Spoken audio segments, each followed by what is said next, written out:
Your mats are dust, and your crucible still sucks.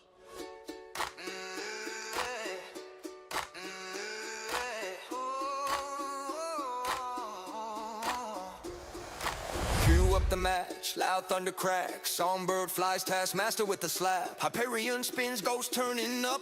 Victoria heals him. Thunder cuts, Darth in the lab with the spread shade rage. Burn all the gold like a wartime mage. Max that mythic, left the rest in the slump. Wallet on empty, heart full of jump. Can't build Damon, still talks that smack. Screaming about rooms that he never attacked. Crucible lost, now we calling it rigged. But he clicked auto when he should've built big. Then they ran it. Leave you just emotional damage. No gold, no max, just regretting chunks. We call them thunderbolts. Your roster's in ashes. Click that fire. Watch hope turn to fragments. No gold, no match, just regretting chunks. We call them thunderbolts. Darth tried Winter Guard, laughing bold. Versus New Mutants, punch straight through gold. RNG Halo on his head like a crown. You try to sim, he just slams them down. He knows how to crack those vigilante lines. Reads every kid like it's fine red wine. Herb in the back, miss clicking the screen. Send drunk squad in like a meme on stream. Why'd you do that? Crowd starts to chant. He shrugs, says laugh, but the room says can't. Darth in the chat with the typed up flex. Could've won clean, but your loss is your bet.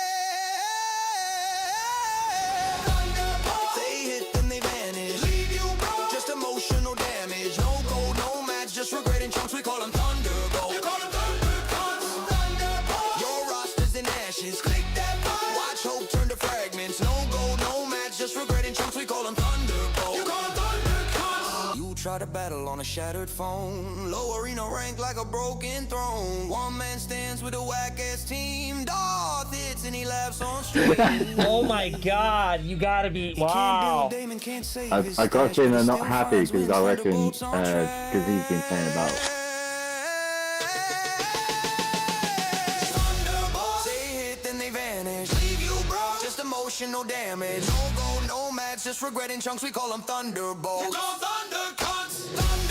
This fight is your preview. Roll that dice. See what fate will feed you. No gold, no match, just regretting chunks. We call them thunderbolts. This summer, you brought the gold. They brought the pain. Thunderbolts is Darth Gate.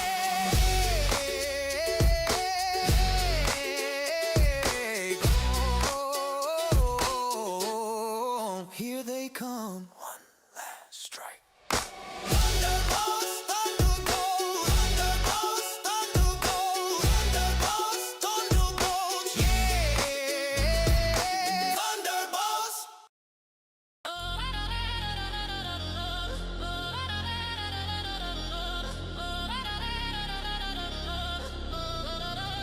Crucible gang in his ear, laughing like that's a sack.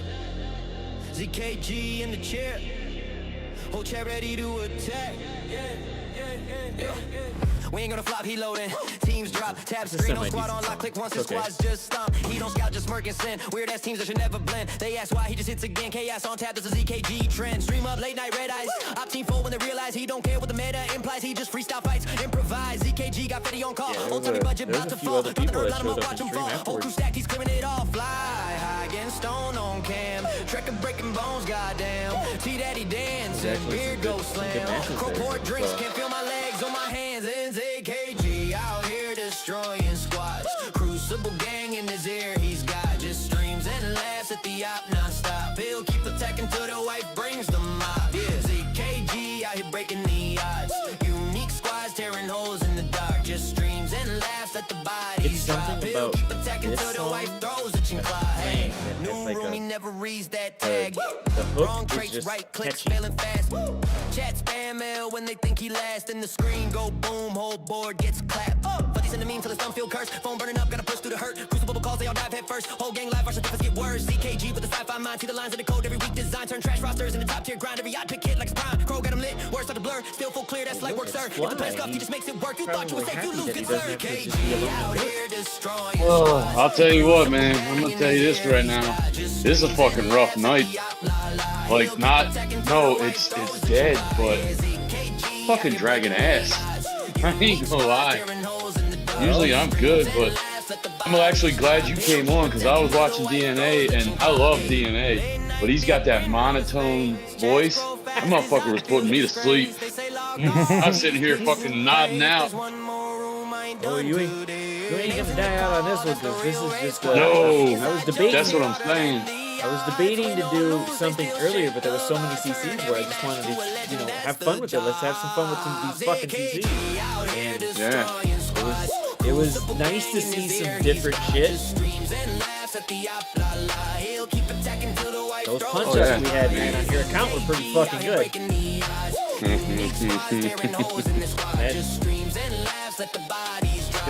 I mean, Oh, I lost, by the way.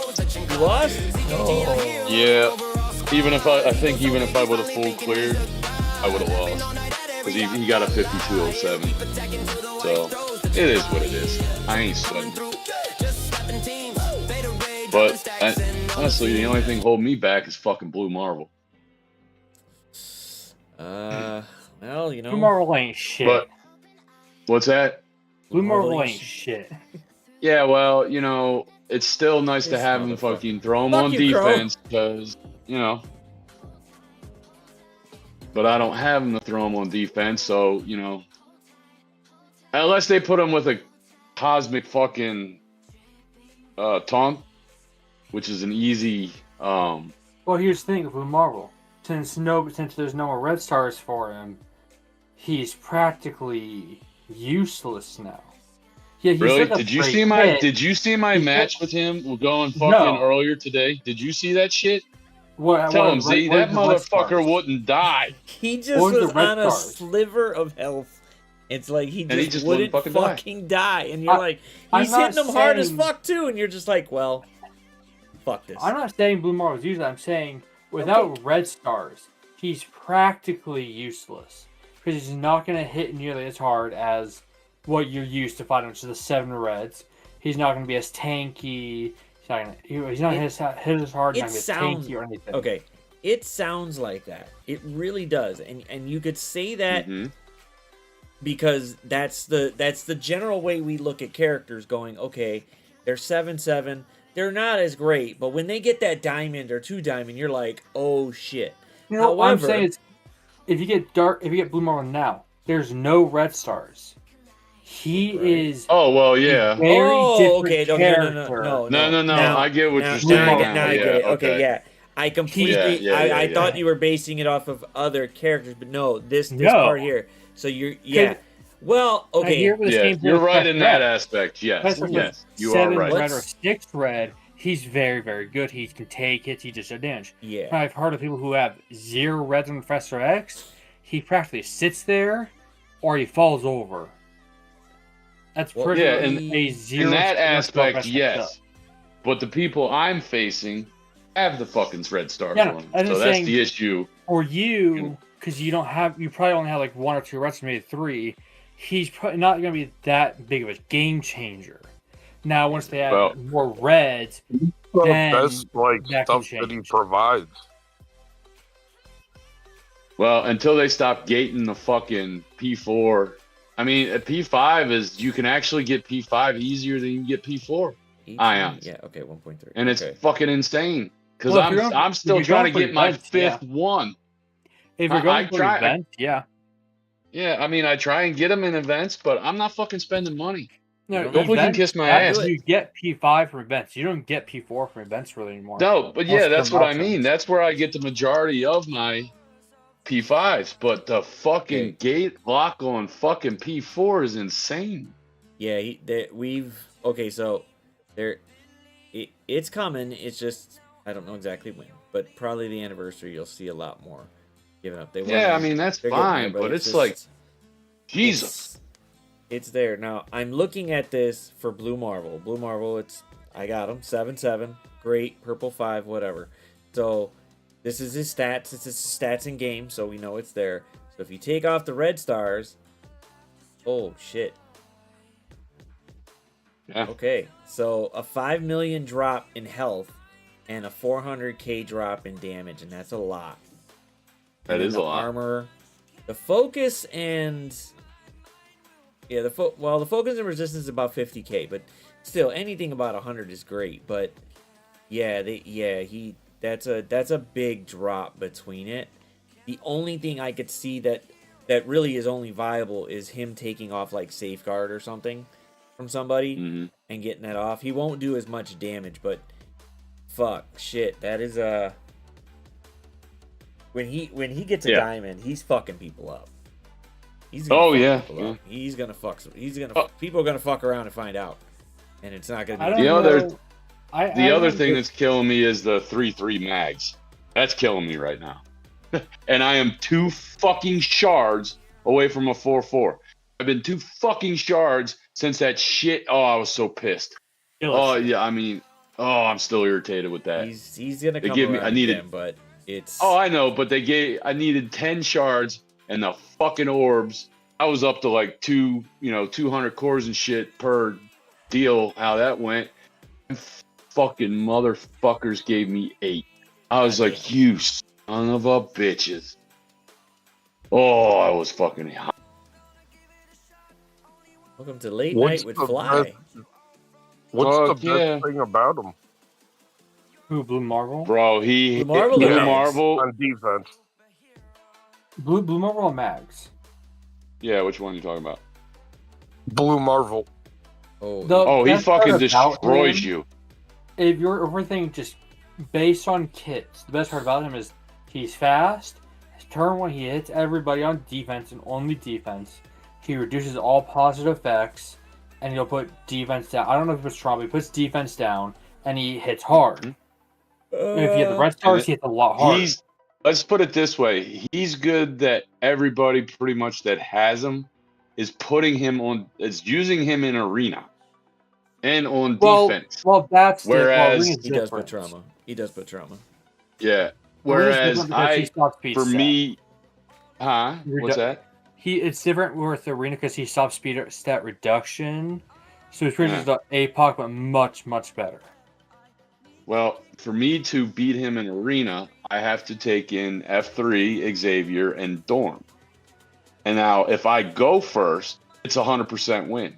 But if I don't go first, and it's like 25-75, maybe 30-70, pushing 40-60. I hear. But it depends. I hear beats Blue Marvel in Arena. Damon Heartless. I can't show it. But, with who? F3. You can either do 3-piece Fantastic Four Damon Heartless, or you do 3-piece Damon Yo-Yo, which I've also seen work, or you can do what some people do is fuck the Fantastic Four, let Fantastic get the speed stat, so you're taking New Emma, and taking characters who boost damage, so Damon, when he takes his turn, will delete everyone. But that's chancing, because Echo's got the speed stat. So I use this only because why not? And wait a minute. Share your screen. I climbed to 1. Good day, fucker. Share your screen. My bad. I thought I put it in there already. Hold on. I got you, boo. You're slow. Just a little slow, that's all. See, I'm getting prepared because of the time change in 10 fucking minutes. So don't everybody forget, it's going to be 3 o'clock in 10 minutes. Well, 2 o'clock your time, but 3 o'clock. That's an hour, 10 minutes. So mine. It's 3 o'clock. Yeah, that's right. Yeah, that's right. But anyway, this I use, and I've climbed to number 1 on a Monday. Very true. I don't need this shit happening. That sucks when you got work with the but see, Z, right then and there though, you're still using Blue Marvel. Yeah, I have Blue Marvel. Yeah, because I'm banking on 1 of the 3 actually doing something. So if they hit Blue Marvel and X, that's great. Cool, they stopped them out. But Odin's over here to help out. If they hit X and Odin, fuck it. Blue Marvel's going to go, and Blue Marvel's going to go and help me out. So either way, one side or the other is going to go, and I see Blue Marvel all the fucking time on there. So I'm just like, fuck this. So, I don't even fucking know. I don't even know what the fuck I got on defense. And actually, because of this fucking time change, I get to join back up with my arena, with the arena crew, and what I do, which is great because I'll be at work by 5:30, so I'll be able to participate. Whereas before, I couldn't fucking participate because I'm driving in, and driving and trying to do that is a motherfucker. I will say that right now. That was a bitch. Yeah, see. So trying to I do took it- myself out of the rotation until today, until this time change. So I get back in and I can't wait. 450, 400 cores, that's okay, but 100 fucking cores a day. So yeah, there's that. I've started to build my cores back up a little bit. I'm just under 4K. Oh, speaking of, guess what I hit? I fucking finally hit 110. Guess what? I've got 8 million fucking gold. It doesn't mean jack shit. Well, you can raise up you can raise up one person for a couple levels. Oh yeah, you- one Isn't that the best person. part? You could upgrade 2 to 3 people. I think 3 people. Darth, time out. Most What? of my characters are still up. Wait, okay. So most of my characters are still 106. Oh, I think a couple 109s about in there. 10% of my characters are 108, and my arena team is 109. So there ain't no reason shit. Characters. You have Huh? 30 characters at 108. I have a bunch at 108. Yeah. You could take you can take one of them to 110. No. Not at 108. 106. At 108. You should take a couple of them to 108 and start doing the 108 event part of the event, and then I already you get done some more stuff the from there. 108 event. No, Oh. the 108 event's already done. Oh, you're waiting for 110. I took up enough to do the 108 event. Yeah. My gold has taken a shit since I stopped buying the passes. Well, your goal's And gonna take I've an even stopped- more shit today, because Please, look to what Fuck they that did with shark. the I already Strike told Herb he could fuck the fuck off. I am not fucking. No, I mean, no. He fuck. I don't even have. Yeah, fuck off. I I'll am playing build with him. Shark. I'll build Shark. I'm not doing the rest of Retcon. okay. Pass. Oh, So these here- Shark already look here- cool. here. I know I'm you can fine do where my rec. You already seen it. I put a screenshot in there. I'm not doing shit.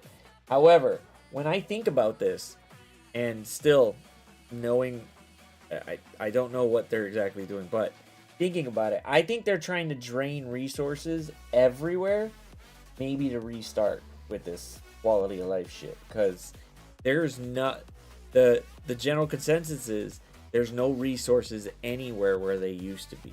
So you used to get them No. from Scourges. You used to get them from certain events. They took them all out. Yeah. So now it's credits and fractals, and you're like, well, that's great, but I could get some shit out the fractal store, but I can't build the motherfucker up.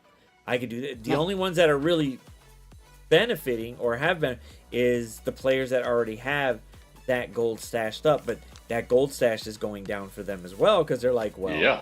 Oh, wait. you got these new characters. What is it, like 50 mil just to take up a motherfucker? Yeah, Get they a want to long sell me team. 50 mil for 99.99. Fuck you and fuck off. I mean, fuck that. Now, I will say this: my retcon, all four of my retcons are 105 G19, so they're all built. But I'm not fucking. I've got 8 million gold. Ain't gonna get far with that fucking shark. And I want to get to at least some characters to 110 so I can finish the 110 part. Because I think I'm running out of time. I just hate that they priced up the strike pass because I grabbed one strike pass a month, but it went from 10 to 20, and it's like, why? No. Well, they It's always No, been that's no, it's the- always been 20. at certain levels, that's why, because his Just at level lower part- Oh, levels, it's yeah. only 10. So because Okay, back then yeah. you'd only get certain resources. So once it hits the 20 Mhm. mark, that's the cap. But you'll see that 20 in terms of if you looked at what's in the past for $20, and then you look on the web store for like $20, they'll try to sell you gold that's like 18 million for $20 on the web store. But if you buy it for one of the Striker Battle Passes, you get close to 20 mil. You get a shitload of training mats. You get all this Yep. other gear and whatever shards they put in there, whatever fractals they put in there. So you got all this other stuff. So yes, it's a better deal, but Yep. that's one of the only ways in terms of getting gold and training mats, and that falls under spending money. There's no like, hey, I could grind over here. I could grind my eyes out over here. Sure, I don't want to, but I could grind and I can get some gold. Okay, I got my gold. Great. I only spent half a month getting it. I didn't have to spend $20. You don't even have that avenue anymore. You're just, hey, fuck you. Either pay for it or not. And it's starting to hit very, very badly. I hope Beta you put that on a note, you put it in a shoe, and you shoved it up whoever's ass you really talk over there, because we keep telling them, and they're just like, well, like, I don't know what the fuck y'all are waiting for, but y'all stopped it. That's great, but you think it's true that they lost 70K players? I mean, there's always players leaving. Yep. But there's always players joining. There's always players joining too, and people are moving up. So, sure, they're moving out of certain leaderboards and stuff. But look, if the game was dying, there'd be a lot more of an indication to that. A lot more, and it's not. I really want. I would love to say, yeah, man, we need to push it in high gear, but yeah, you can't base a player count based on it. The leaderboard is basically just people trying to participate if they even care to. And some don't. Some don't give two shits about it, because a lot of the leaderboards that are based on these diamonds have certain requirements that people are never going to get. A lot of the common requirements is battle with so-and-so, which a lot of people just do, or just do battle, or spend campaign energy. Well, yeah, the campaign energy, but now it's going to be power cores. So this one's not really going to tell a true thing on it. It gives a somewhat accurate, if it's just like do a battle, everybody does a battle at least once a day, whether a blitz or raid or something. So they can give a semi-accurate representation, but it's not going to be a great representation nonetheless, because you can only see so much from your point of view. Would be too low to say, like, maybe if like somebody did something 10 times and they're an active player, but just one. Here's the other thing, Z. I stopped, because I'm saving energy, I stopped coring the gold nodes. You know, the corn, you know, I'm not coring, but spending energy to get the gold fragments. Oh, so yeah. Well, I'm taking that hit too. Well, okay, so I'll do it till the pass till I'm done with every part of the pass. So I'm on what, 33 right now, so I'm probably gonna have to do it for another couple days, and I'll be done. After that, that's when I start saving up every energy. I don't spend it for the day. I say fuck the what's it called, the optional daily thing or whatever, because to do it is optional. I'm not doing it. I'm not doing that. I'm not doing the ISO 8, whatever. And then I'll just core it and be done with it. Let me do my 200, get my stuff saved, great. Because eventually they'll come out with another, but I'm slowly getting there. And if they decide to say, hey, they want to move to G21 or even push it to fucking 115 or whatever and just keep it trucking, hey, whatever, I have no problem with this. It's just, if they're going to push up the economy in this way or give more levels or give another gear crunch, they need to start pushing out more resources for people to build their characters, because there's only so much the community can do without spending it, and people don't want to spend. People would if the difficulty in new content was there and you're going, shit, I really want to beat this, you're not forcing me to build it up. I'm saying, hey, let me do it. I'm gonna buy it because I want to beat the shit out of this. So it's me. It's not going, oh my god, I gotta spend this. Fuck that, I ain't doing it. We're done. But if there's something in there that gets me going, I'm like, oh shit, I really like playing this because it's difficult, but you know what? I'm tired of fucking playing it because it's difficult. I'm gonna spend money, and it doesn't feel as bad. I'd imagine people go, yeah. If there was actually, yeah. Oh, I was gonna say, Darth, we jumped ahead an hour, fucker. Yep. It only went 11 minutes for me. It's 101 for me. So for you talking. Oh well, it'll move. It's 3 o'clock for me. Yeah, it's 3 o'clock for me. Mine just jumped. For me. Yeah, we I think it jumps whenever you hit 2 o'clock because we haven't yet. We haven't jumped yet. Yeah, Z, you'll probably jump in an hour. Because Yeah, it'll probably jump out. they'll say when it hits 2 o'clock, it'll jump. It never specifies the time zone, so I'm assuming it's just whenever it hits 2 o'clock in your time zone. Which Yeah, would and I'm be East Coast, so 4 time zones, Yeah. 4 or 5 time zones of the U.S. Yeah, it usually just it goes once it gets to that point. So when it in about 58 minutes, ours will jump to 3 o'clock, Yep. and then it'll keep going that way. I'm playing about it. Scopely took away an hour that we used to get. Scopely took an hour away. What the fuck? This is some bullshit. This shouldn't I'll have have to happened. restart my phone after I'm done watching. Yeah.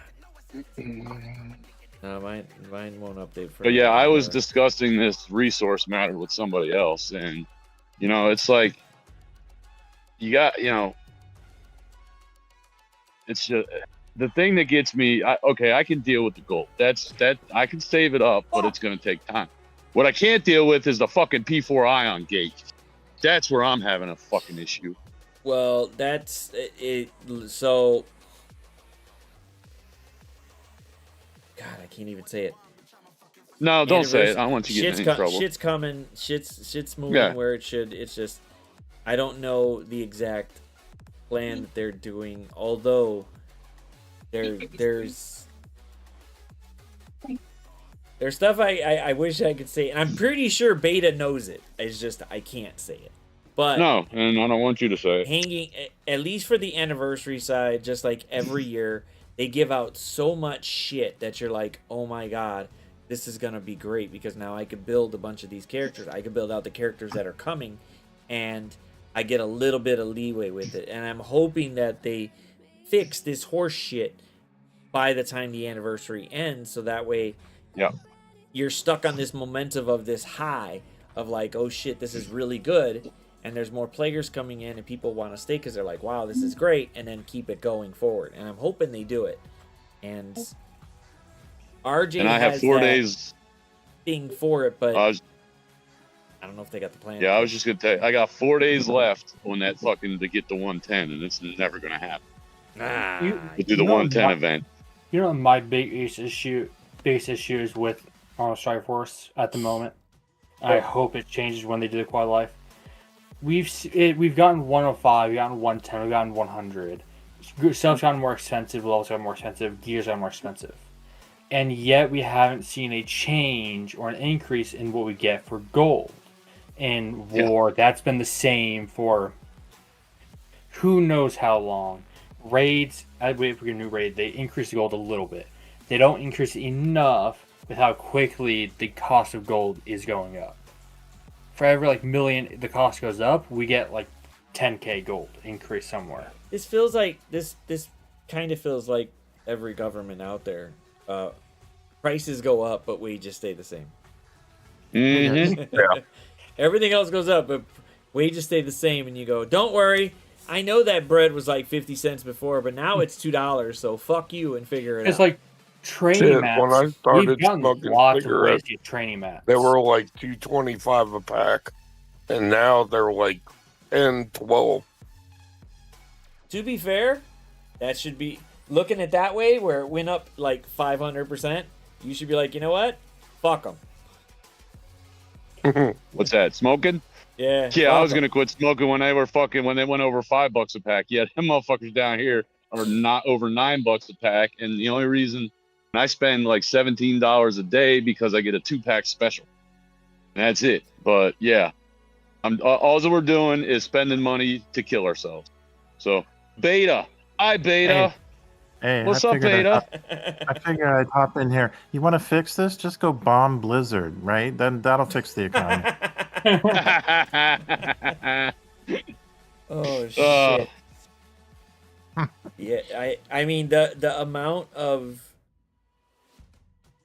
I don't know. I mean the So here's my concern, and I alluded to with what I was saying earlier. The meta is the core problem. Everybody's fixated, and I get it, and I understand the resource constraints, right? Gold, training mats, et cetera, et cetera. But let's go back in time for a moment. They used to deliver meta where, Squad A came out and it was a problem, and then they would come out with Squad B to beat it, and then Squad C would come out and they'd come out with Squad D to beat that. And the problem is that starts to create a cycle that ends up becoming a bigger problem downstream.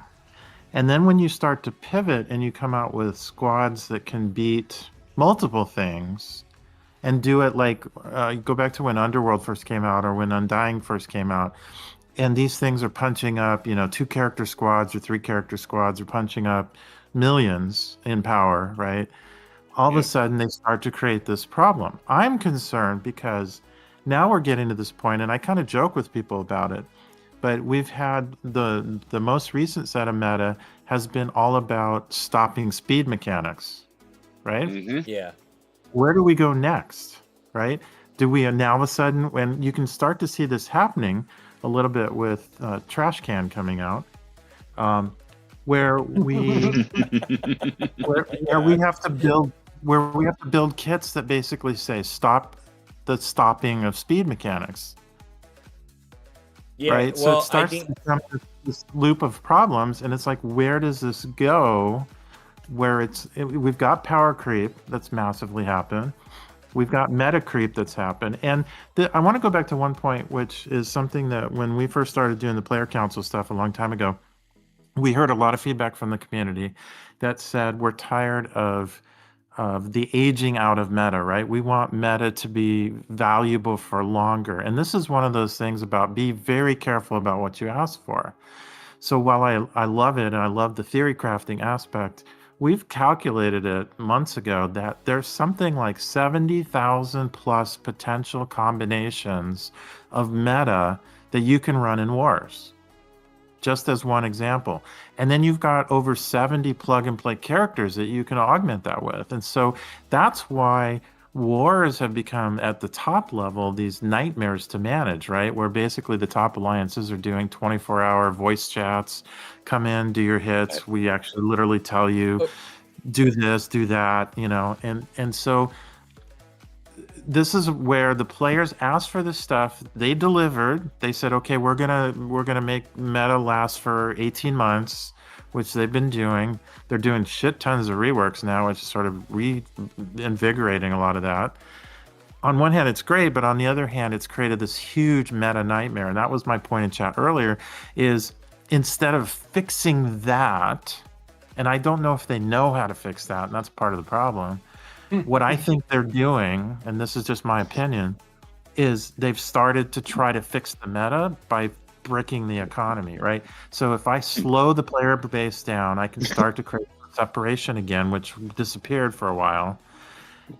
And as frustrating as that is, and I get that, the problem is, no, Richter, I didn't say 70,000 combos.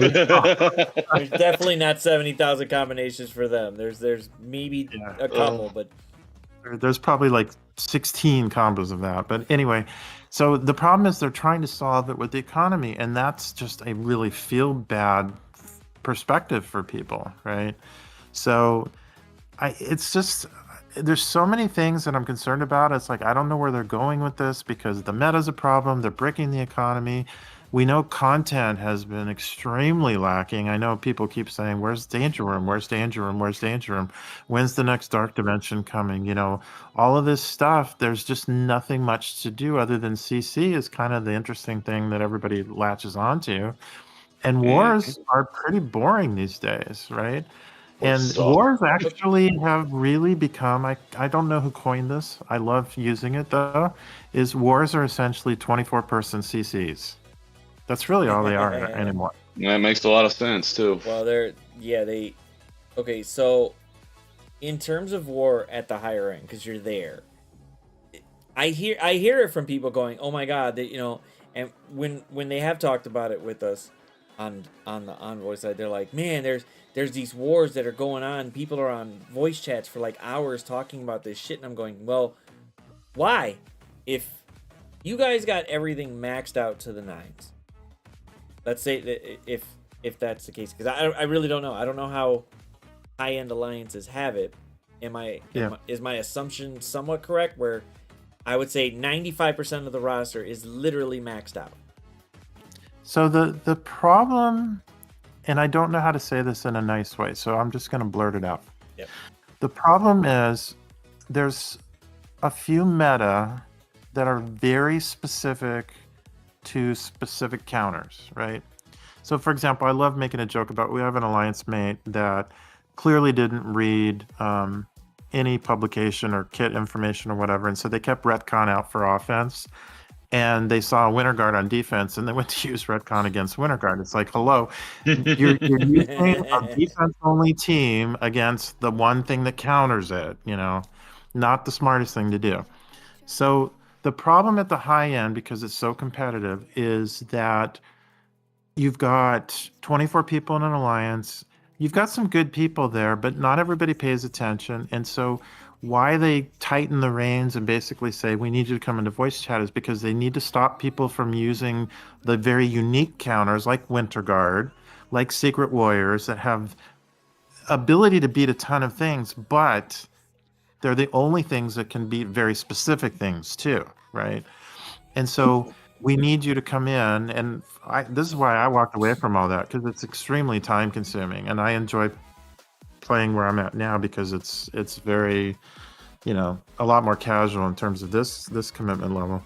But the problems that I had at that level is, there's an old expression, you know, you can teach a man to you can feed a man a fish and feed him for a meal, teach a man to fish, feed him for life. And the problem with this methodology at the top is, by having people come in and do their hits turn by turn by turn by turn, you're not educating people. You're not empowering them to go do these hits in the future. It's literally, a lot of people just get lazy and they come in and go, all right, what do you want me to hit? Okay, step me through it. I'm busy. I don't have time to learn this shit. So just walk me through it. And so it becomes this immense burden at the top. And I have talked to Scopely a long time ago about this. Most people don't realize the amount of time that leadership at the top alliances puts into wars. There's usually something like 6 hours, 4 to 6 hours in planning for every war, because defenses change like literally every war. And so you've got a 4 to 6 hour period of time before the war starts, and then they're literally on voice chat for the full 24 hours. So the irony in this whole thing is, Scopely's solution, when we used to share that, hey, because of the meta, see, it's the meta that's the problem. If there wasn't so much meta to work with right now, people could publish counter lists and say, here's what you use. We used to do this years ago, right? Here's a 2-page counter list. Here's what you use Secret Wars against this. This is turn order if you need to know it, whatever. And you could just let people go based on the counter list. But there's so much variability now. The last war we had with where I'm at in Rich's Alliance, we ran into guys that just did this massive amount of mixed meta. And the guys were like looking at this shit going, I don't know what to use on this stuff. So that's just the throwing problem. Random shit there. Yeah. Like... Yeah. So it's like, okay, let's take an example. Let's say we tell you that if you see a Winter Guard on defense, that the counter is Secret Warriors. Okay. All of a sudden now you see Winter Guard with Blue Marvel, or you see Winter Guard with Xavier, or you see Winter Guard with Emma, or you see Winter Guard with Mephisto, and most of the players don't know how to pivot on that. Or maybe not Winter Guard, but some other meta where all of a sudden they see a scroll in there. You know, I've played this game long enough, you guys have played it long enough to go, okay, maybe if I see scroll, my natural inclination is go, okay, maybe I'm going to put Black Knight on my side because that's the counter to scroll, right? So it doesn't matter to me what meta scroll is thrown in with. Maybe it's normally a meta that I would use Mercs for Money against. Well, now I'll just pull one of them out and throw Black Knight in and do a Black Knight Mercs for Money against it. I've got scroll covered. The Mercs is taking care of everything else. Not a lot of people think that way. You know, if there's a Mephisto, I try to get people to understand. You see Mephisto, generally speaking, you're going to use Undying, you know? So trying to get people trained around that is just very difficult. You know what it sounds like to me, Beta? It sounds like that you have... doesn't read kits, and you got a dumbass whose name is Doolin. That's who's on ours. It's You know. we'll Anyway, yeah, I'll be right we already know him. Okay, Oh. so I'm pretty sure it's more than just Doolin, but okay. yeah, well, I mean, in general, no, I get what he's. Okay, so, but wouldn't that fall onto the actual, like, alliances where they recruited with them? Like, okay, look, if you're coming in here, you need to know the shit that you need to know the shit you know, or find a more casual alliance where you could look at something, or you don't really want to understand the mechanics of this game because it's. Now I understand why they said, hey, you know, they want to go to simpler kits, but if you do that, eventually it still comes right back around to, hey, it's now cookie cutter teams. It's not fun no more because I know exactly what beats this. You got Heroes for Hire. We're going to give you Weapon X. And, okay, now they're dead. And you're like, well, now it's no more fun. Don't get me wrong. Trying to beat Heroes for Hire was a fucking just shit show. However, it was fun as shit when you figured out something. You're like, oh shit, I fucking beat him. It felt great. But I don't think you could go, well, you could simplify, you know, more kits coming out where they're doing something or try to figure out with it. Because sure, these book long passives or the book log any of these are fucking ridiculous where you forget one little line and holy shit, that could affect what you do. However, wouldn't it be easy? I asked them before. Well, the thing was, I asked them, can you put in something like for any person coming to an alliance or something? Can we just put in there something that says casual or competitive or something along those lines? So you know coming in, hey, you're either up to doing your shit or we don't give a fuck. Just do a few attacks and you're fine. Or whatever the casual alliance, you know, quota is. So for the Council of Doom, it's just 10 attacks. That's it. But if we see that we're winning, if you fuck off. What I said is I had a war where I could only get 2 attacks in. That's all that was left. Well, that's because a lot of them do more attacks. But so let me answer that a couple of ways. One, if we look back at the evolution of alliances in, let's say, the top 200 in the game, everybody knows there's been different ways of quitting, right? So there used to be, I would say, 50 top alliances in the game. And then as the waves of quitting happened from everything from when ISO was introduced to other various things that have caused people to quit the game, you've kind of gone, and I mean no offense to anybody, but you've gone from 50 top alliances to 25 to 15 to 10 to 7 to 5 to there's really probably about 3 what I would call top or 4. And so because of that, it's really hard to recruit also, right? Because finding the players that you're talking about that basically are like, look, either you know your shit or you don't. And if you know your shit, this is the place for you. And if you don't, then you should be in a bit more casual one. It's hard to keep 24 players in each one of these top alliances. And so that's happened over time. That's number one. Number two, you've got another issue, which nobody wants to talk about, but let's talk about it. You have people that have bought accounts, and the problem with people buying accounts or people that have accelerated by spending super, super fast is I equate it to it's like a kindergartner who all of a sudden is a senior in college. You don't have the foundational experience and education in place yet, and so all of a sudden you're thrown into top wars. You got a bigger roster, but you don't have a clue. You haven't gone through the basics, building up your knowledge base to be able to handle this. And so, to Richter's point about being spoon-fed, those are the kind of. Oh, I'm sorry, that was Maz's that was saying it.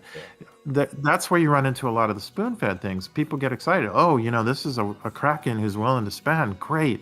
They'll keep up the account, but you know what? They don't have the knowledge, so we have to help them with that. So you've got those couple things going on. And then you've got the complexity of the meta and where Scopely didn't think it through. So I always use this example. A long time ago, one of the first times I ever met with them, I was talking to them about, do you realize that sometimes when you come out with kits, you're not thinking through the full ramifications of the entire meta in the game. And the example that I gave way back then is actually, ironically, still relevant today, which is America Chavez. When she came to the game, they had her envisioned as a young Avenger. They did not think through the fact that she would work with anybody two tunes adjacent to her to speed them up, right? And at the time, very quickly, the community is super smart, and the community figured out back then, put her in between the two Eternals. And that was a real problem meta for a while, way back when, right? Here we are probably, 4 years later, 5 years later, she's still being used. And she don't need to be built. Just give me the bitch on fucking team. Just put her next to somebody and you're using the back. But, well, they didn't understand it then, but they did kind of learn from their mistake in a sense where they go, okay, we're either going to limit it to their team, their certain allies, or, they need 3 or more Young Avengers or whatever, however they did, whatever they do with the new characters now, they limit it to that team. But back then, so you look at Accursed, you look at Vigilantes, you look at Starjammers, you need 4 characters to make it work. But people are still kind of finding creative ways to split those up a little bit. Not so much with Accursed, but there's a lot of splitting of jammers going on right now in CC that I'm starting to see. So that's. And by the way, the response I got back then is the same response you'll get from them now. It's just worse. The response I got from Scopely back then was, well, we just don't really have any way to fully test all the potential possibilities that players could do. And I'm kind of like, this was back when there was like 90 characters in the game, right? Now we're at 360. And it's like, but you're the game maker. You need to do this. And this is where I actually, 2 years before they agreed to do a player council, was starting to push them that they should do a player council then. If you can't figure this out for yourself, then at least get some, the vision was different back then. It was like, get some top players and let them help you, right? You're asking some players to do some free labor for you, but at least you're going to get some good input back. Some top players that understand the mechanics better than you seem to do, and they can help figure this shit out for you. And it literally took 2 years before the agreement to even venture down that path came out. But so there's other factors, and some of it is they keep waffling back and forth. So one of them you talked about, which is the community hates it when they're very prescriptive. So the APOC saga we all hated it because we all walked around with the same 21 tunes build. And they learned their lesson, quote unquote, from that. And they said, okay, well, we're going to go back to having a lot more theory crafting. The thing is, they often act, and I hate to bash them because there's some really good people there, but they often act like they've suffered through something like Stockholm syndrome or something, because when they see feedback from people in the community, it's like they get traumatized by it. So we all said we don't like being this prescriptive, so they said, great, we're going to open it back up. But then people do stupid shit in the community, like bringing Shield Trooper to a dark dimension because he's cheap. But then they get pissy about, well, he doesn't work, or he dies in 2 seconds or whatever. So after hearing this for a while, then Scopely goes, okay, well, we're going to be more prescriptive again. And so they keep doing this pendulum swing back and forth. Then on top of that, then they listen to the community, in my opinion, sometimes when they shouldn't. And I understand why the community says this, but the community says things like, I don't like investing in defensive teams because I never get to play with them. Okay, I understand that. However, football games are offense and defense. Soccer is offense and defense. Wars are offense and defense. You tell me something other than golf or fishing that is not got both sides of that coin, right?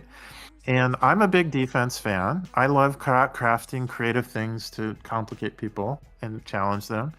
But they listened to the people that said this about defenses. And so about 1.5 years ago, they pivoted with the meta to offense, offense, offense, offense, offense. And that's why we're in the bind that we are in now, because we've got way too much offense. It's ridiculous. I think do you think in the near, say, next 12 months, they'll do more, defensive teams or tanky teams? They're starting. But Scopely is notorious. I used to have an infographic I put together. I called it the Scopely pendulum slide, where this was probably 4 years ago, where I could show you literally the things that they did that were too extreme on one end of the pendulum and then too extreme on the other. And they just don't seem to really have a good grasp on how to get to sort of the balance point in the middle. Now, they'll never get to the true balance, right? I don't mind if it's a little bit one way or the other. 40-60-ish. Yeah, but the problem with them is they're usually like 1090, right? It's like it's like I scurry way over here, and oh well, that's too far. And the economy is a great example of that, right? We had, when we got the player council going with them, we had actually a period of time where the community felt like gold was kind of under control, right? But now we've pivoted to the other end of the spectrum again. So they're just notorious for this pivoting back and forth, and it's too extreme, and it just, you know, and I get it. At the end of the day, they're a business and they're trying to sell characters because that's where they get the bulk of their revenue from, not anything else. And I know that they've been frustrated because of the community that's taken on this min-max approach to things, because for them, they need people to max characters out, you know? And it's their own fault when you create meta, like, I'll keep using this as an example, Undying, which at 4 stars could punch up 2 million, you know, so why would I max it out? So part of it's character design, part of it's, you know, this whole theory crafting versus prescriptive. There's all these different factors that lead into it. My concern right now is just how they're trying to course correct, I think, is damaging. Well, the amount of messages I get now, just from, hey, have you heard something from Scope because the economy shit, or hey, I know people that are quitting now because of this, because before there was at least in the milestones there was some form of gold, even if it was so small, or like a mill or something like that, even spread out. There was something there. Now it's gone, and it's only just either shop credits or fractals. And people are like, well, what the fuck do I do? If you can wait it out to the anniversary, that's really when they give away a lot of free shit. But I don't know what they're going to do afterwards, so pray they fix this, which I'm hoping they might be doing, but I don't get the part of taking... I mean, that's asking people to wait like 20 days for the anniversary. Yeah, well, it's... I mean, I'm still such a new player. I've never had gold, so... No, the anniversary is the 28th. As a new player, any gold that you get right now is okay. So, like, any of the gold that you get that's even in an event, if you can finish it, or even a Scourge for like 1 million or 2 million gold, it works well for the newer players, but that's about it. For mid-game, end-game players, 2 million is a fucking... It's a level, and it's not really, oh my god, we're gonna go bonkers on this shit. For 2 million, you can't even put nobody up from 19 to 20. It's like what, 5 million? 5 or something million for a Gitzer? Like shit. I don't know why you would take it away. So as some people know, I one of the things that we worked on early on in the council was to help improve the new player experience. And after I left the council and taking a break from a bunch of stuff, I was sitting around idle last summer while I was waiting for my daughter to have her baby, and I was like, you know what? We did all this work, but I actually don't really know what it's like as a new player. It's been like 4, 5, 6 years since I started my original account. And so I was sitting around and I decided to start another account, and I wanted to see what it would be like, not the way mobile did it, where, and I think Dorky did too, where they tried the 100% free-to-play route. I wanted to just do the slightly accelerated, do the time heist kind of approach. And I was able to accelerate pretty fast to the mid-game, which is really what it should do. It shouldn't get you to the end game, but it should get you to the mid-game. And I was able to give Scopely a bunch of feedback of things that they needed to change. Stupid things like, hey, these challenges are out of date, the time heists need to be updated. Gee, you know, there's these offers when you say find gear, and then all of a sudden you go in there, and it was like, seriously, guys, you've got an offer in here for like $30 for 10 pieces, but then if you scroll right off screen, you'll get to one that's like 1,500 pieces for $2.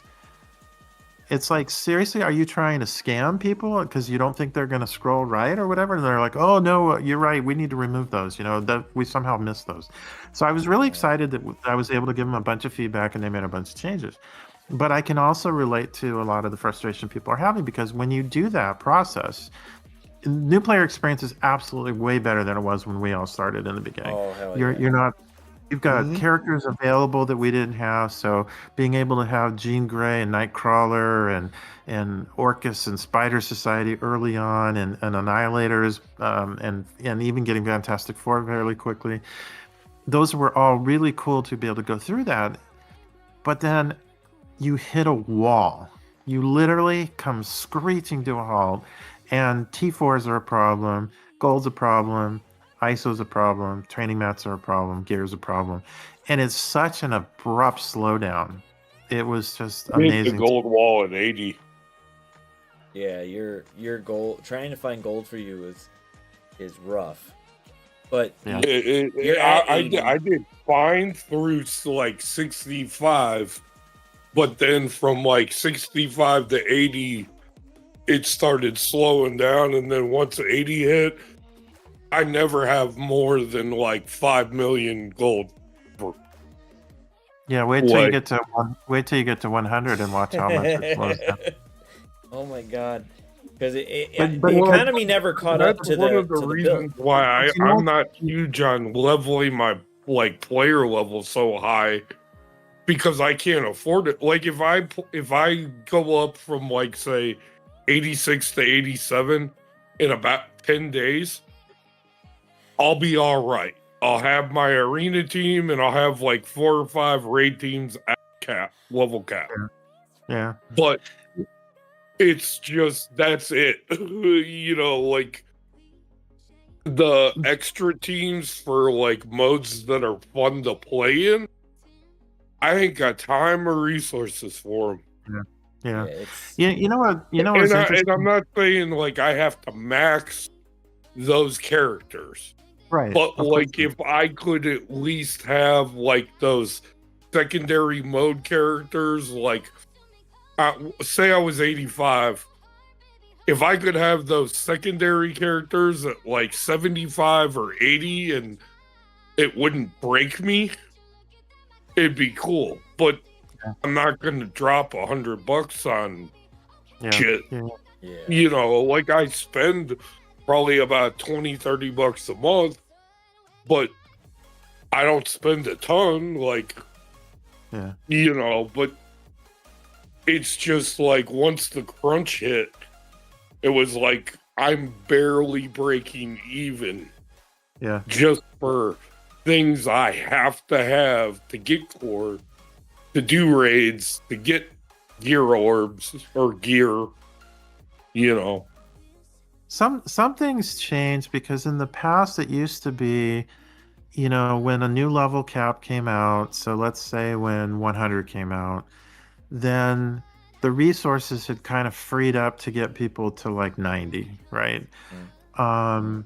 When gear 20 would have come out, then it would have been a lot of resource availability, cheap cost, whatever, for people to get to like gear 18, right? So I know that there was even times where it was like if gear 20 came out, then it was easier to get gear 19. So it was usually like one level cap back or one gear tier behind. When the new one came out, then it started to loosen up. But even if it was just 2 levels behind, 2 level caps behind, or 2 gear tiers behind, or whatever, that would still be an improvement over what it is now, where it's just come to a huge grinding halt. The other thing that I found that was extremely missing for people, and Rich and Old Timey and I have been chatting about this in the Herb, is that there's not a lot of guidance for new players. And so when we Very talk true. about theory crafting, it's unfortunate, for me to go back and start a new account, I have, if any of you guys did this too, it'd be similar. I have such endgame knowledge that I was able to expedite my growth because I knew exactly what I needed to build to get through Dark Dimensions super fast, to get to Odin unlock fast, to get to Xavier lock on fast, and so forth. but people won't know that in the beginnings of the game, so they're going to build their favorite characters, right? And God knows Spider-Man's useless, so that part is unfortunately missing, and I think that would help a little bit in terms of the new players coming up through the funnel if they had better training or guidance or tutorials or something that was available to help them do that. Because let me share just one thing. I'm not doing this to tout. It was just an interesting experience. When I first qualified for Crucible on my new account, which was I think in October last year, November, something like that, I was like rank 80,000, and I thought, oh Jesus Christ, I'm never. This could take me forever to get anywhere. I'm like top 50 with that account now, so in like just a short period of time. But that's because I have the knowledge and experience of the end game. People that are new aren't going to have that experience and the resources, and they're not coming to ZKG's channel or they're going to other channels that aren't helping them. So there's that going on. I've always liked strategy RPGs and stuff, and like before I started playing, for probably about a month, I watched a whole bunch of people on YouTube just to like get a general idea of, hey, these are the teams that will do shit for me. Yeah. But I'm probably a small percentage of the population Right. as a whole. Yeah, I think you are. And the other problem, honestly, and again, please take this with a grain of salt. Not you, but ZKG is not like this, but some other content creators are. Funny I have bitches. I have a friend that used to play with me when I was in a top alliance, and he quit the game and he plays Warhammer 40,000, and he's a content creator over there. And he has, I believe, 20. His name is Nandy. Oh, he's cool as fuck. He's in like, I'm in the top cluster of that game, and he's in the second highest cluster. And he has probably the best content creator for that game. Yep. And I don't Hey, play that Beta. game at all. I don't play that game Beta, at all. before He's- Yeah. Beta, before you go any further, I just got one thing to say. Hey, Trekker, Yeah. fuck you. All right, go ahead, Beta. There you go. Nandy was Shut up, just Fly.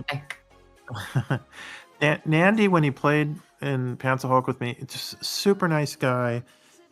His content that he produces for Warhammer, and I don't play that game, but he has shared his content with me a little bit in the past.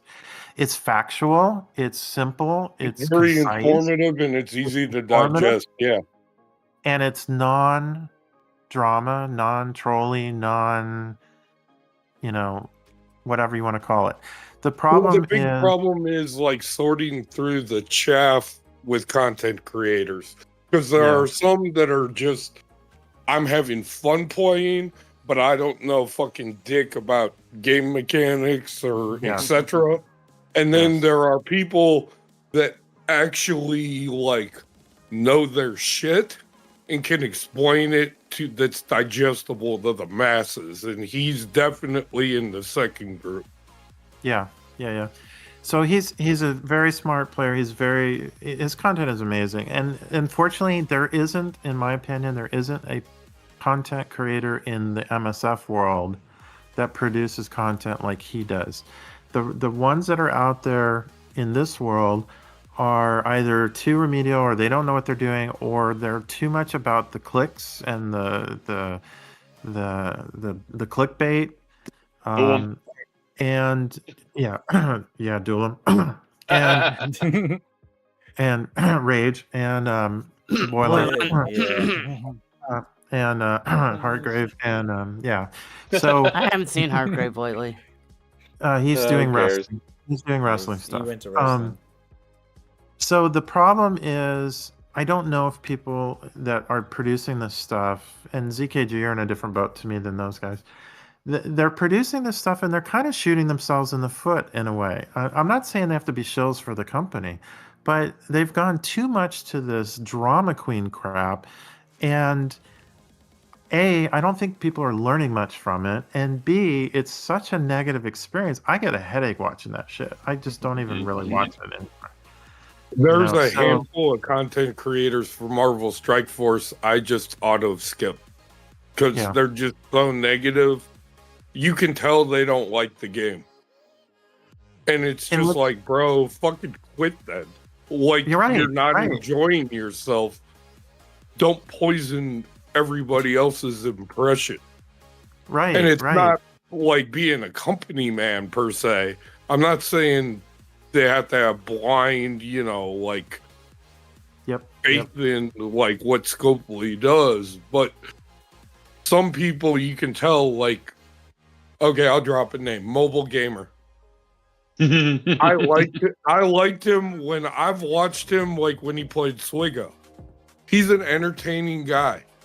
But like the past 6 months, because that's about how long I've played, every fucking video, it's like, dude, just say you hate the game and take a break.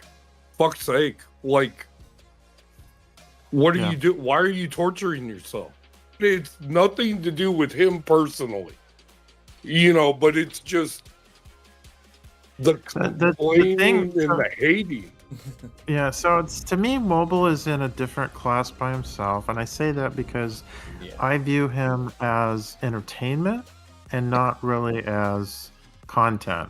I don't take him serious on most of his stuff. He's kind of goofy on his gameplay, and what he does is appealing to. Unfortunately, our society has become this way, where we want the drama, we don't want the clickbait, but we want the drama, and so he's kind of in a class on his own. But it's funny, like you go to Reddit, which is like super toxic, and I swear to God, 90% of the people that post on Reddit, in my opinion, I don't think play the game anymore.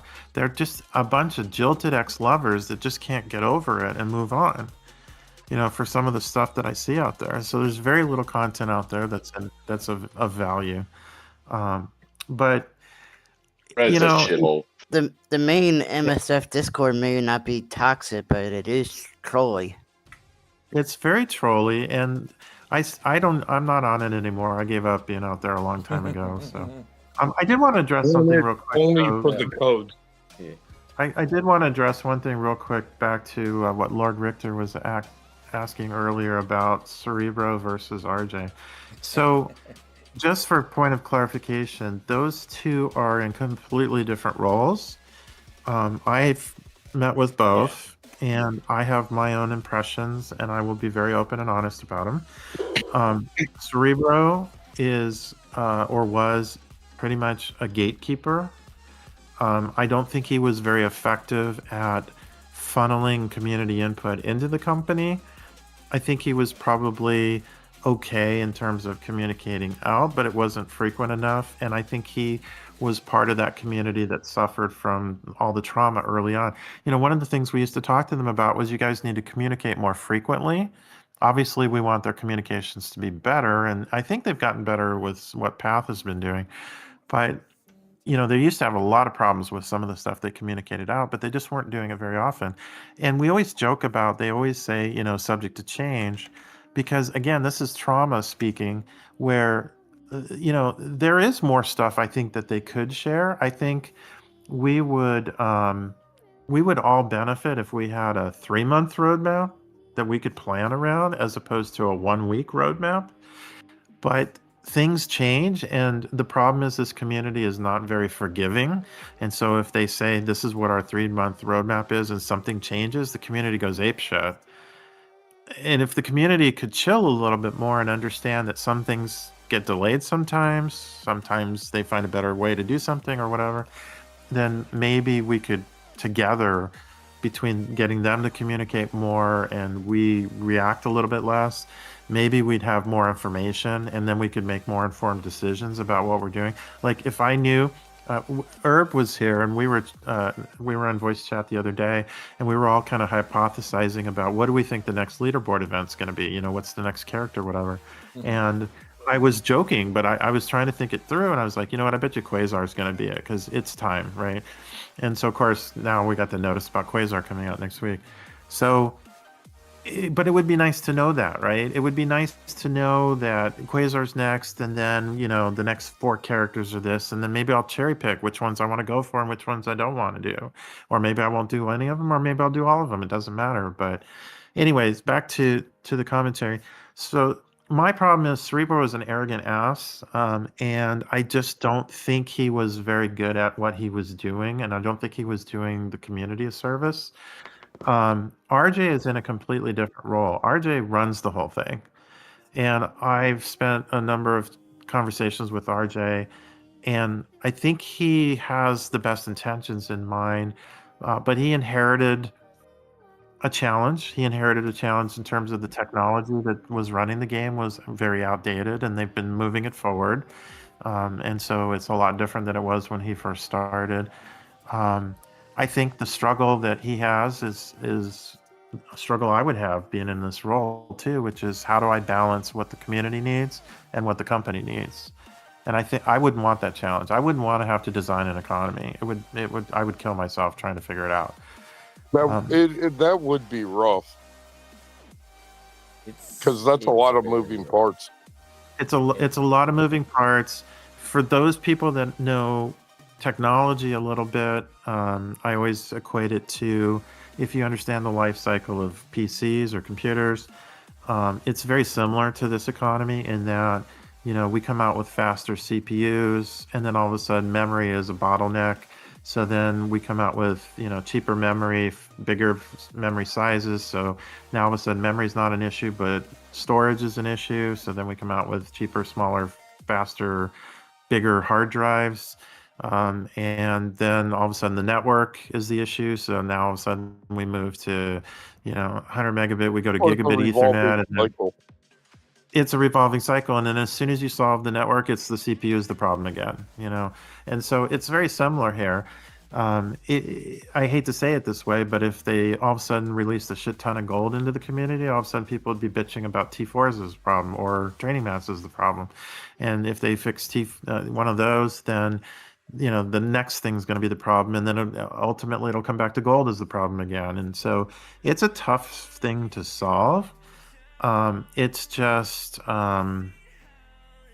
it needs to be better than where it's currently at.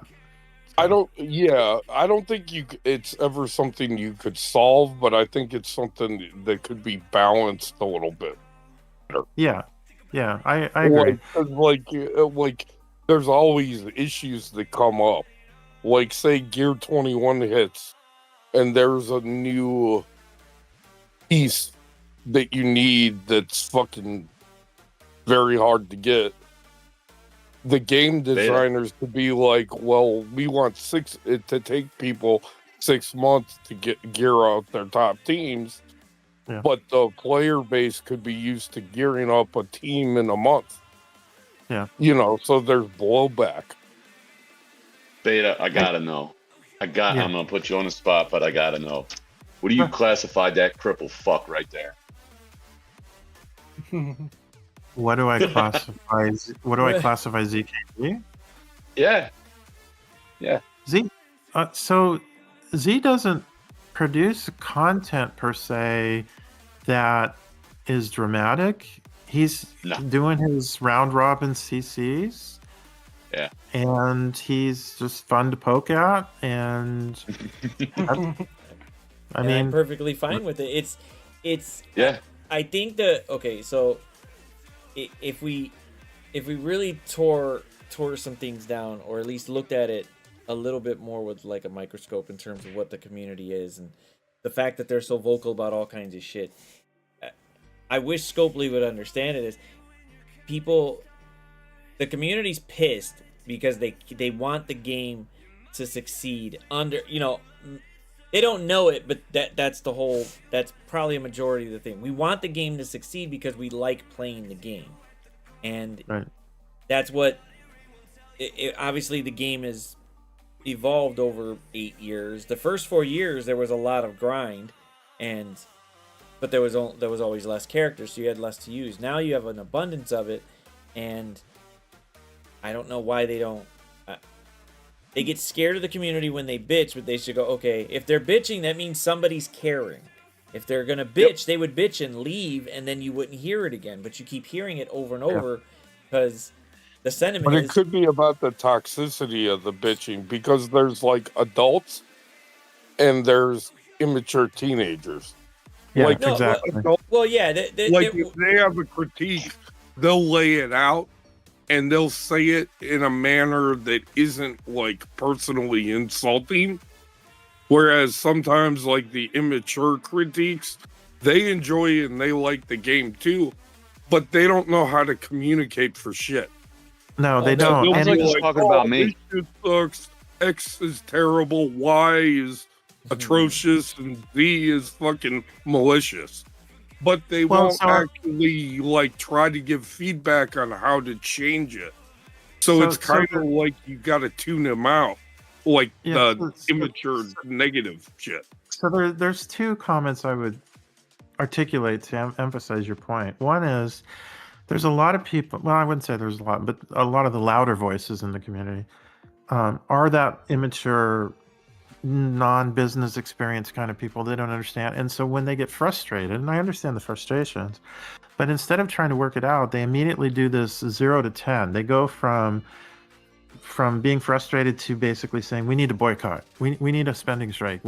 And what cracks me up is a lot of times it's the free-to-play is asking the spenders to do a spending strike on their behalf. And it's like, you know, you have to understand, it's not that the Krakens or the spenders don't have issues with the game, but you're asking them to strike on your behalf when they don't see that same issue, right? And you can't do spending strikes anyway, right? Because you're not going to, you know, ZKG has a certain community he draws in.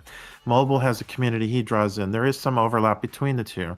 But, you know, and Reddit has a small portion of the community, and Facebook an even smaller portion. But there's a large portion of this player base that doesn't subscribe to any social communications. And so to really facilitate something like that, which is really a nuclear option, there's no way to communicate to get enough people to participate in something like that that's going to have any sort of impact, number one.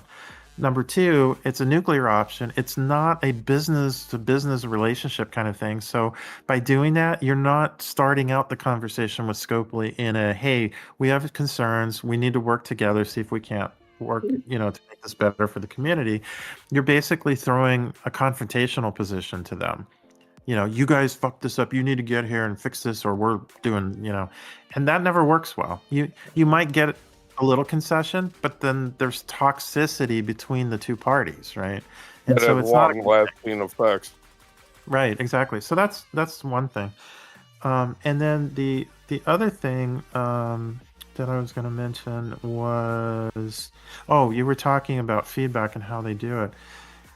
Sometimes the feedback isn't really taking into account the whole player base either, and that's the complexity of why I wouldn't want their jobs of trying to balance this out. But I know for a fact, as an example, and Z can talk about this more, when we've done in the past playtests on new teams coming out, for example, sometimes the envoys would get access to characters, but they weren't fully built. You know, and it might be a 3 or 4-star character. And I remember very vividly at one story a long time ago when Spider Society was coming to the game. The envoys got to test it. We got to test it on the player council. And Scopely was reaching out back to us saying, are you guys feeling like this team is underpowered? Because we're hearing from a particular envoy who's not currently in this chat that they need to be buffed. Well, when we found out, it was because the envoys were having an opportunity to play test them, and they were like 4 yellow, 3 red, or something like that. I'm like, well, but okay, you're either not doing a service to the envoys by letting them fully test it, number one, or you should be expecting to get this crappy feedback because we're testing them fully built, and they don't over buff them right now. And can you imagine if they had buffed them up anymore when the raid room came to CC and we had, right? Oh, shit. So we were the voice of rationalization to say, don't do that. And so there's been instances where I don't think they've managed it very well. I can give you one other quick example, which was, and this is a classic example of the drama coming out too. There was a change coming to the game, a new game feature coming that Mobile, I remember when he was talking about, is like, if this comes out, this is going to be really, really bad. Really, really bad. Really bad. OP? Are you talking about OP? No, way before that. Way before that. Okay. It was a new tower coming. It was the Kiln Tower, if I remember right. And we had met with Scopely, got a preview of it, gave them our feedback before the envoys had a chance to do that. And when they first were talking about bringing that to the game, they were going to have it gated based on star level, right? So you would have to have 7 yellows to do the levels. And our immediate feedback to him, because Scroll had just come out at that time too, and nobody could have Scroll for more than like 3 or 4 yellows at that point. The immediate feedback we gave him was, why are you hard gating this? This is stupid. You should let the difficulty of the levels dictate how far people can get and not hard gate them being able to attempt the levels. And by doing that, then people could use Scroll, because you kind of needed Scroll at the end levels to be able to get through some of that stuff. What people don't understand is when we gave him that feedback, you know what Scopely's response to us was, yeah, you're right, makes sense, we'll totally not do that. Then the problem was, then they gave the envoys a playtest of it and did not tell them that that requirement was going away. So the envoys understandably were like, well, this is fucked because this new mode's going to come out and people are going to be barricaded from being able to do it, blah, blah, blah. And we're scratching our head going, but we already worked it out. They said they were going to remove that. But unfortunately, they didn't tell the envoys. And so that's on them, right? I would think in testing, though, you can't give people bad perspective, like for instance what you said, the 3 red star 4 yellow, because if a character needs to be like, just for instance, say 7 red 7 yellow to get an idea of their actual capability, you got to actually give that to the test group so they actually can see what a juiced up tune is. Like, to see what they can actually, how they can actually interact in the meta.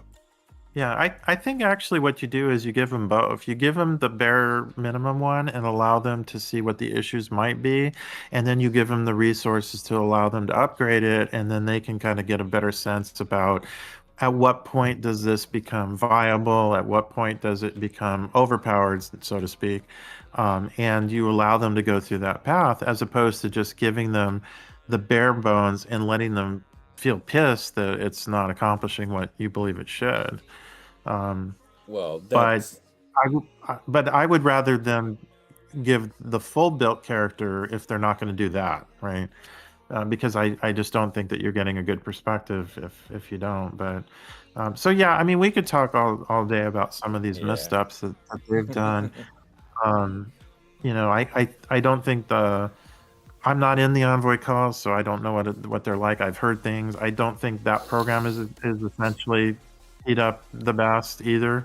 I think it's probably gotten a little better in terms of communications from what I've heard. But I know, to Richter's point about when Cerebro was there, I was shocked to find out. I don't think you were an envoy back then. I don't remember, but when Cerebro basically laid down the law and said submit your questions in advance and we're not allowed to do questions on the calls, that puzzled the hell out of us, because that was not at all and never has been the way that we had our meetings with them.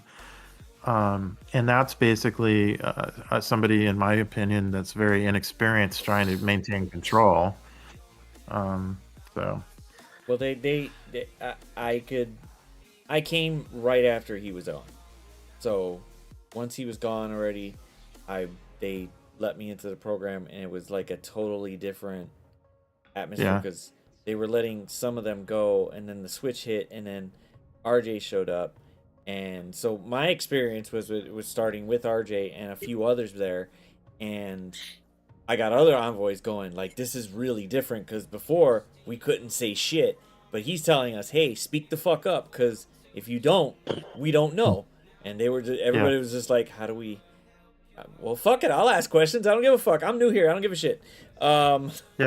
Yeah, because in a sense they were traumatized by what had been established before.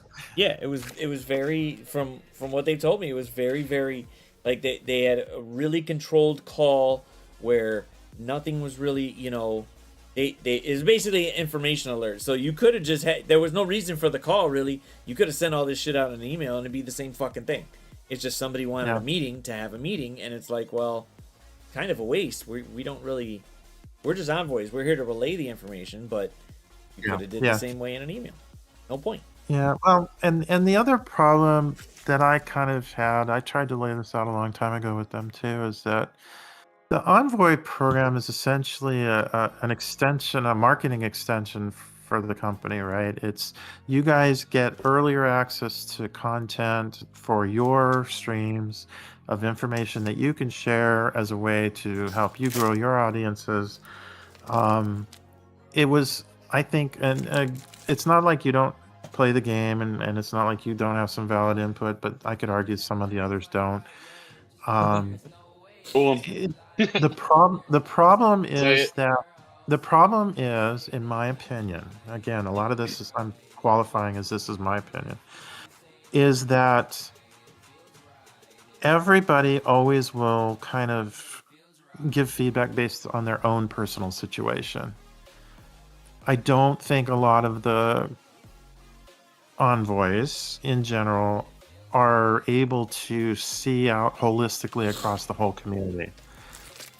This is why it was important for us when we were doing the player council to make sure we had representation from all levels of gameplay and spend, was because like at that time I couldn't relate to some of the things that the free-to-play players were experiencing. In fact, we had a player that really helped me to understand early on how they were falling behind and just keeping up with their alliance, and I got a better appreciation for that. And so I think it's really difficult. And when you have certain envoys who maybe had to pivot from spending to less spending, and their perspective is changing, I still don't feel like they're holistically looking out at all levels. They're going to look at what's going to keep them playing the game the longest, Or inherent like self-bias. Yeah, and so I think that's part of the challenge. So Anyway, I'm off for tonight, and I'm gonna say fuck you, Fly. All right, Tracker. Good night, man. Love you too, buddy. See you, Tracker. I mean, I could speculate on some of that, Lord Richter, but I know more than I should. As for like, I do see where some envoys are very, very nuanced. They stick to just what they are, and some of them really want to help out others, but it's more. The Envoy program is pushing. The Envoy program is pushing. Thanks, DNA, for the raid. They are pushing the Envoy program to be more of I mean, from the time I started to the time now, there's more. They do communicate a lot more. They do give us. Obviously, they're still restructuring and shit, but we do get access to these characters. However, we don't get them. We don't get them as early as I think we should, so we could test them before they even out. Like we tested Daring Warriors while they were basically fucking what's his face? Speed, whatever the fuck. Who's the first one? Thrasher here. Thrasher. He was already out. We were testing him earlier in the week, and we told them this ain't going great for Crucible, and it's a Crucible fucking team. So you probably should fix this shit because something's up. And then of course he comes out and his kit is exactly 100% backwards from what it's supposed to be doing. But no, I mean, I like the kits now. If you notice, there's not going to be there really hasn't been more pushing towards, hey, we need to stop speed, we need to stop speed bar. They tried doing it with champions and what was the other one? Oh, well, Retcon really. Retcon. And nobody wants to fuck with them because they're like, they don't do anything. So who gives a shit? Yeah, don't get me going on Retcon. It just cracks me up that Retcon comes out after all this time, and immediately the community finds a pre-Ares meta that can beat it. Yeah, that was the premier war defense that now Illuminati Odin can beat. I thought it was hilarious. Well, the consensus was you guys are somebody's full of shit, and then they go no. There's some people in some top alliances, or at least people who know the game, and I kind of already knew they were referencing you. But I'm like, somebody's going to figure it out that, okay, they're using who to get around Retcon? This is some bullshit. Okay, and Oh, then it cracks me up now. Yeah, you could do it with Illuminati Ares too. Yeah, it cracks me up now that they're like, okay, well, we closed that hole off, but guess what? We've got Asgardian with Odin that can beat it now. which On auto. On auto. That's the thing that cracks me Oh, up. that's yeah, do you see? But that's the okay. So beforehand, when like a new team came out, maybe a year or 2 years ago, at least from when I was actually like paying attention fully to the game for like what happens when a team comes out, it would take the community maybe about a week, maybe 2 weeks to finally go, hey, the whole team's out. Oh shit, they're gonna be used either in War, Crucible, or Arena, and be like, okay, it's gonna take them a minute to figure out a few variations, and that's what it was. And Retcon wasn't out for that damn long, and then poof, you got a pre-Ares meta killing them. Yep. And Yep. everybody's just like, well, should that have happened? No. Well, then maybe you should grab like 5 or 6 players that will religiously play the fucking game. They're not worried about meetings and quotas and other shit. They're just going to be playing the game with this, and they can find this out and let you know, like, hey, maybe you should stop fucking, I don't know, Vol from being on this fucking thing or something. Something to just say, hey, Retcon is new, and Asgardians aren't holding up. It's not going to happen. But Yeah. they do. Illuminati. Oh shit, Illuminati. Get the fuck out of here. War. Get the fuck. Well, they did it. This is some crazy I don't shit. know if you've seen this. I can't remember if I shared it in here or not, but I put this together. We were doing an exercise of just trying to figure out when the various stat changes have happened, right? Mhm. And so to me, as you look at that, the fact that a stats 4.0 team is being beaten by a stats 2.0 team, granted it has Odin in it, but still, something is really wrong. Yeah, I would give it. It'd be more like I would give it anybody in stat 3 could potentially take stat 4, and it's kind of like maybe a 95 to 5% chance it happens. 95% of the time you're getting your ass beat, but that 5%, oh shit, RNG must have happened, and unless it's a specific call out, they get that one win, but every other time they lose. Okay. But from stat 2.0, that shouldn't even happen. That should be, there should be no rare occurrence. If it is a rare occurrence, it's 1 in a million, but every other time everybody's going, don't do it. You're just going to waste a fucking hit. There's no point. Well, the thing that was funny to me was when I was bringing it up to them, because I'm not in the council anymore, but I was talking to somebody there recently about the Asgardians version. The response I got was, well, as Jeff gets more built, that's not going to work anymore. And I'm like, you do realize 5 Diamond Odins are coming out like in a day, right? You know, and I recorded a video of the fight because literally the Asgardians are basically cannon fodder, right? They're just buying you enough time to get to Odin's turn, and then you just hit auto. And it's not like there's strategy involved. That's the thing that kills me about it. So anyway, the other thing I wanted to share, which I don't, you know, you've got a small group on tonight because this is really silly that we're up at 4 a.m. But hey, some of us are working. Okay, all right.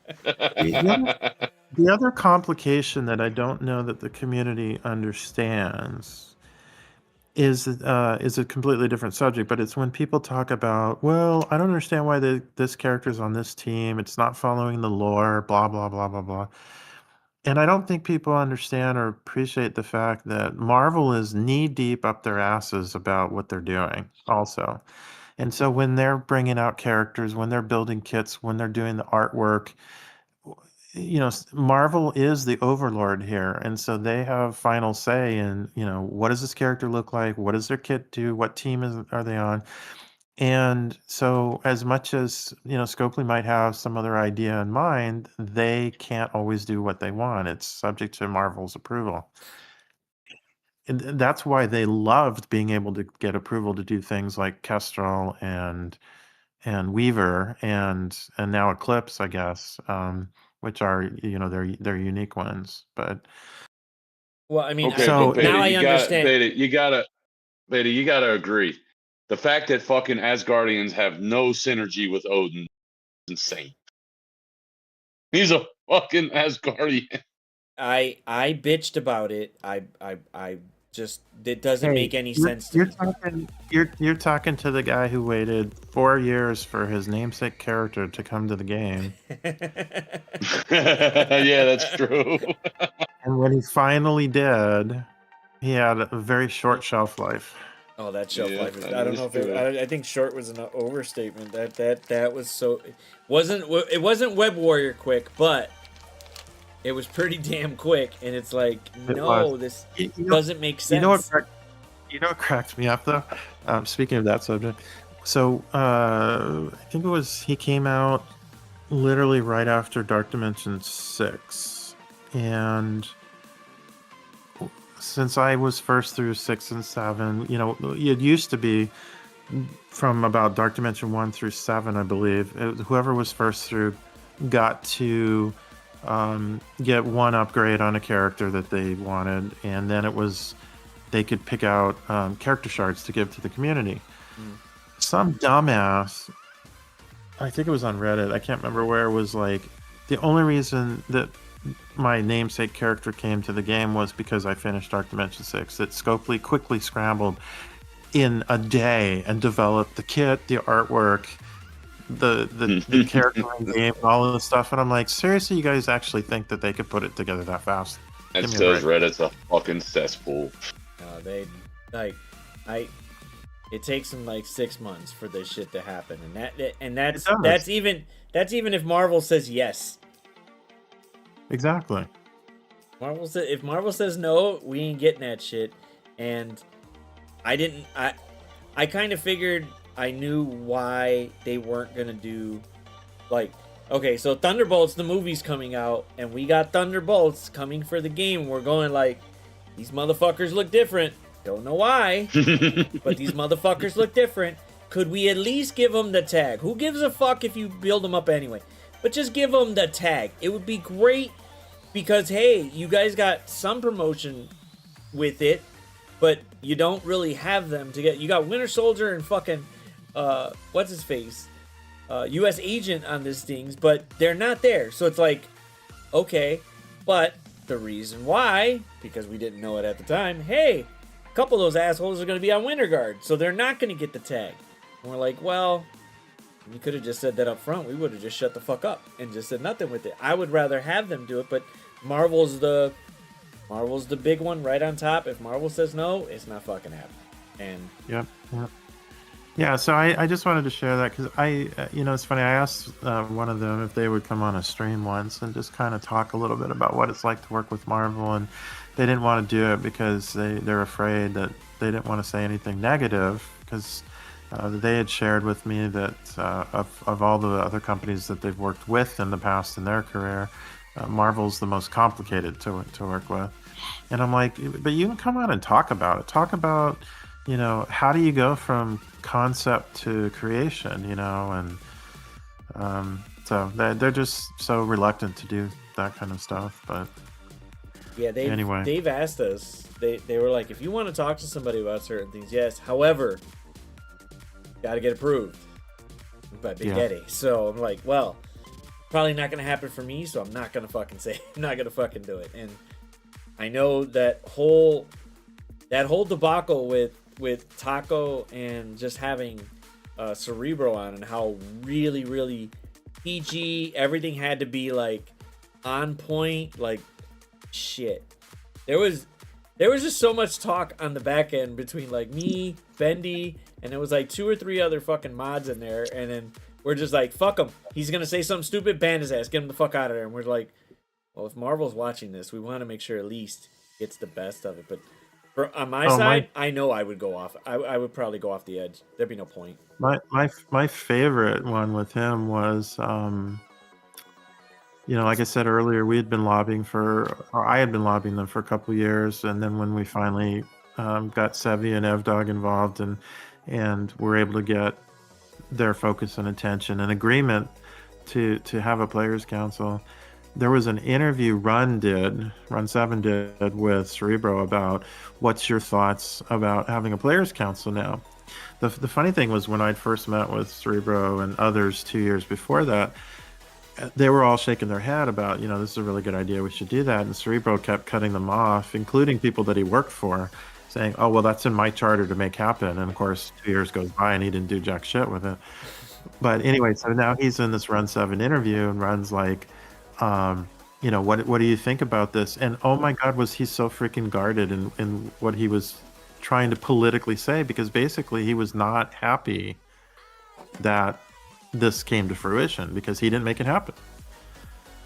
And actually, I saved that little clip somewhere, but yeah. Yes, Richter, you're right. Savvy took an incredible amount of bullshit from the community. We all did in a lot of ways. My favorite one was such a stupid comment. So clearly, I'm involved in the Players Council and the movement because, I don't actually want to play the game. I'm just doing this because I care about the community only, right? And so when I completed my Dark Dimension 7 run, there was literally somebody who said, I'm terrible. I cannot be a good representative of the community because I obviously am a shill for them by running through Dark Dimension 7 so quickly. It's like, oh, okay, so let me get this straight. I'm not paid to do the council work. We put enormous amounts of time in putting that together, managing the movement, working with Scopely every week in and week out, managing the people on the council, running the elections and all this stuff. And I'm not supposed to actually play the game? Like actually not try to play the game or, so. You know what? Okay. At first, when I heard about the Players Council being created and stuff like that, I'm going, all right, it's probably going to be 3.0 over the last 2 fucking runs that they tried, and nothing came of it. There's some people that tried, they got some of their stuff over, but not really. Scopely's not going to pay attention. But then... Because they never wanted to do a council. Those guys just wanted to do the nuclear option and get some concessions, and that was, and then that was the end of it, Yeah, but then you guys came along and the council's actually forming. They're starting to set shit up, and people are just like, why are they doing this? Well, one, Scopely's a business, and they're only going to listen to the some professional business side of this. Granted, yes, a 44-page document about some shit that needs to happen. You know what? I'm all for it, because obviously Scopely wasn't listening the first 2 fucking times, and that was basically just a sticky note and some shit. This one, they actually have something out. They planned it. They took time. You guys were talking to them more than the envoys were. Like, you guys were there every fucking week. Sometimes they didn't even talk to us at that first couple things. They'd just be like, okay, here's the blog. See you, bye. Unless there was something really fucked up with the game, I didn't see much talking between the envoys and that. And then within about the 3rd or 4th month, I don't know, it just did like a fucking 180 and was like, boom. They're contacting us the whole time. They're telling us stuff. Okay, the Players Council got this. You guys got that. Here's the next schedule. Blah, blah, blah. And I was like, oh, well, shit, this is kind of nice. This is great. I wasn't expecting it, but I would say, and I don't give a fuck if y'all throw me under the bus for it, but the Players Council did exactly what they set out to do to a point. They got their voices heard. The Players Council was heard at least once or twice a week, or however long, or however they contacted with. I finally met a couple of them. They're pretty fucking passionate about the game because they fucking play the game. There's some great people that have been on the council. Yeah, absolutely.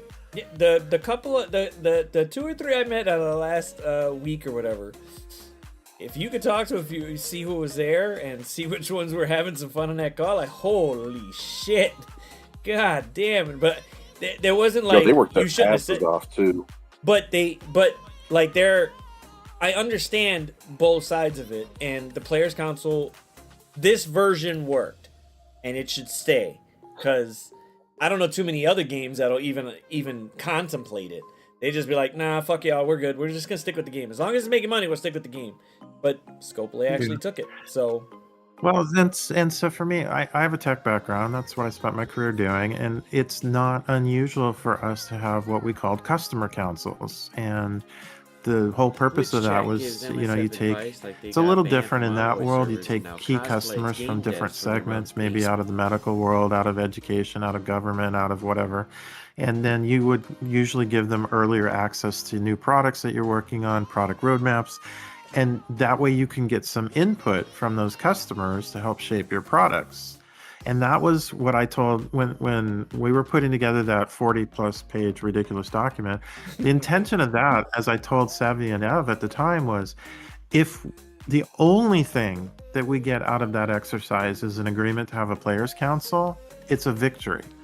Because everything else that's in that document can be addressed on the weekly basis. And that's exactly what happened. Yeah. And it was a great experience. You know, we met some great people at Scopely. You know, I know people are frustrated with the company, and there are some idiots that work there. Decimal Point Jeff comes to mind, but Hey, what the fuck did I do?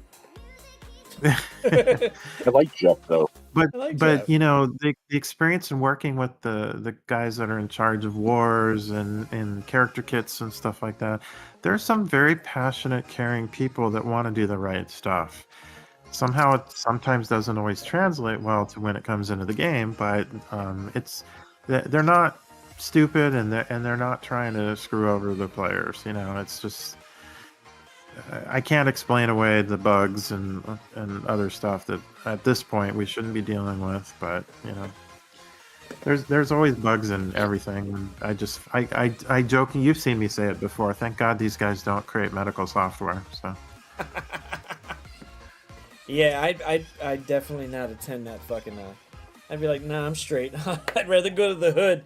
At least they're somewhat competent. I do not need you guys create medical software. 'Cause I'm fucked. I might as well just go in there and say, you know what, pull the plug. That's it. what's sad though, a sad reflection on communities in general, is that as much as we met with, and I think you guys have had an opportunity to meet with them lately from what I heard, but as much as we met with these different people, we always wanted to meet with the economy people. And I didn't want to get into, you know, understanding their revenue models, because that's their business, right? It's their company. Yeah. They have to figure out that stuff. But we did want to talk to them about, you know, you had to have built models. You know, a free-to-play player should have this kind of trajectory, and Lightspender this and so forth. And during the time that I were there, none of them would meet with us because they were so afraid of the death threats that they've had from players in the past. And it's just an unfortunate reflection on society today that people in a mobile game who are frustrated because they don't like something the company's doing or whatever feel compelled to threaten the health and welfare of another person. It's just so Are wrong. you serious, Beta? I wouldn't do I'm- that. This is Yeah, I tell him to Death fuck off, threats but I over a wouldn't fucking threaten game? death threat him. all right. Okay. At the most, I'd run over some feet. That's about it. I'd roll over a few toes. That's about it, the extent of it. And that's even if I saw fuckers in person, which doesn't happen. I live on the other side of the fucking country compared to them. But there's no reason to but- death threat somebody unless they took like a shitload of my money and didn't give me, you know, if I bought something here or I bought a whole bunch of stuff but I never got access to it, I'd see me getting frustrated. I'd sue them. But there's no point in a fucking death threat unless... No, But none that- whatsoever. But that's not going to be the people designing game economies. That's going to be you're pissy at somebody in customer support. Right. But So, anyway. That's But just you risk going way to jail too- over digital currency in a digital game. That's hilarious. Yeah, it makes no it's- sense. That, yeah, I would... Oh, I Daisy, you're placed- drawing while I jumped out. What's up, Daisy? I think it's more the... It does fall in the... I could say whatever the fuck I want to behind either a computer or a piece of paper, saying it to somebody. Yeah. Then Yeah. Mm-hmm. coming up front and doing it in person, which I do love Online gangsters. seeing those every now and then. When they finally show up in person and get knocked the fuck out, they're wondering, like, how the fuck did that happen? Well, you fucked around and found out. So, Yeah. go ahead. Yeah. But I don't see it being a death threaty thing. It's more of a, hey, if the game's not going in the direction I would like it to, or it's not going, I'm frustrated as shit. I'm out. I'll go find something else. But death threat is over it. No, there'd be one reason and one reason only that there'd be a death threat that would come out. You fuck with one of my girls. You fuck with one of my girls. That's the only reason I'd contemplate something bad would happen. Yep. Other than that, there's no reason to be like, let me go kill you because of the game. Yeah, the game is going bad. I need to. My girls. No, there's nothing for a digital game. Even if it was in like an arcade game back in the day where you actually were face to face with the opponent of something, there's no reason. I'm not going, hey, you're gonna die. No, you're gonna die in Mortal Kombat, bro. When we start this shit, put your quarter in and let's go. That's it. But well, I mean, like me being a war vet, like I just don't get that. Like, cause it's like, okay, there's an excuse and a justification to do something like that in extreme scenario or circumstance. But because you're mad about a game that you play for entertainment, what the fuck is wrong with you? Yeah. Well, that's the world we live in now. We live in the world of online gangsters who are so fucking sensitive. They could, like me and Z always talk about, we're Generation X, okay? We grew up when computers started coming out. We grew up drinking out of water hose. We were, we stayed home by ourselves because our parents were working. We're the fucking ones you don't fuck with. Just leave us the fuck alone. We're gonna be quiet. We're gonna go sit in the corner. You don't want to stir us up. Like I'm either the last year of X or the first year of Y, but like I don't get it, because like when you acted wrong when we were all when the three of us were growing up, you would get your ass handed to you. Yep. And you learned your lesson. Yeah. It wasn't brutal, wasn't rough. It was when it was warranted. You had to be shown what was up. So, Mug, first of all, thank you for your service. Oh, no biggie.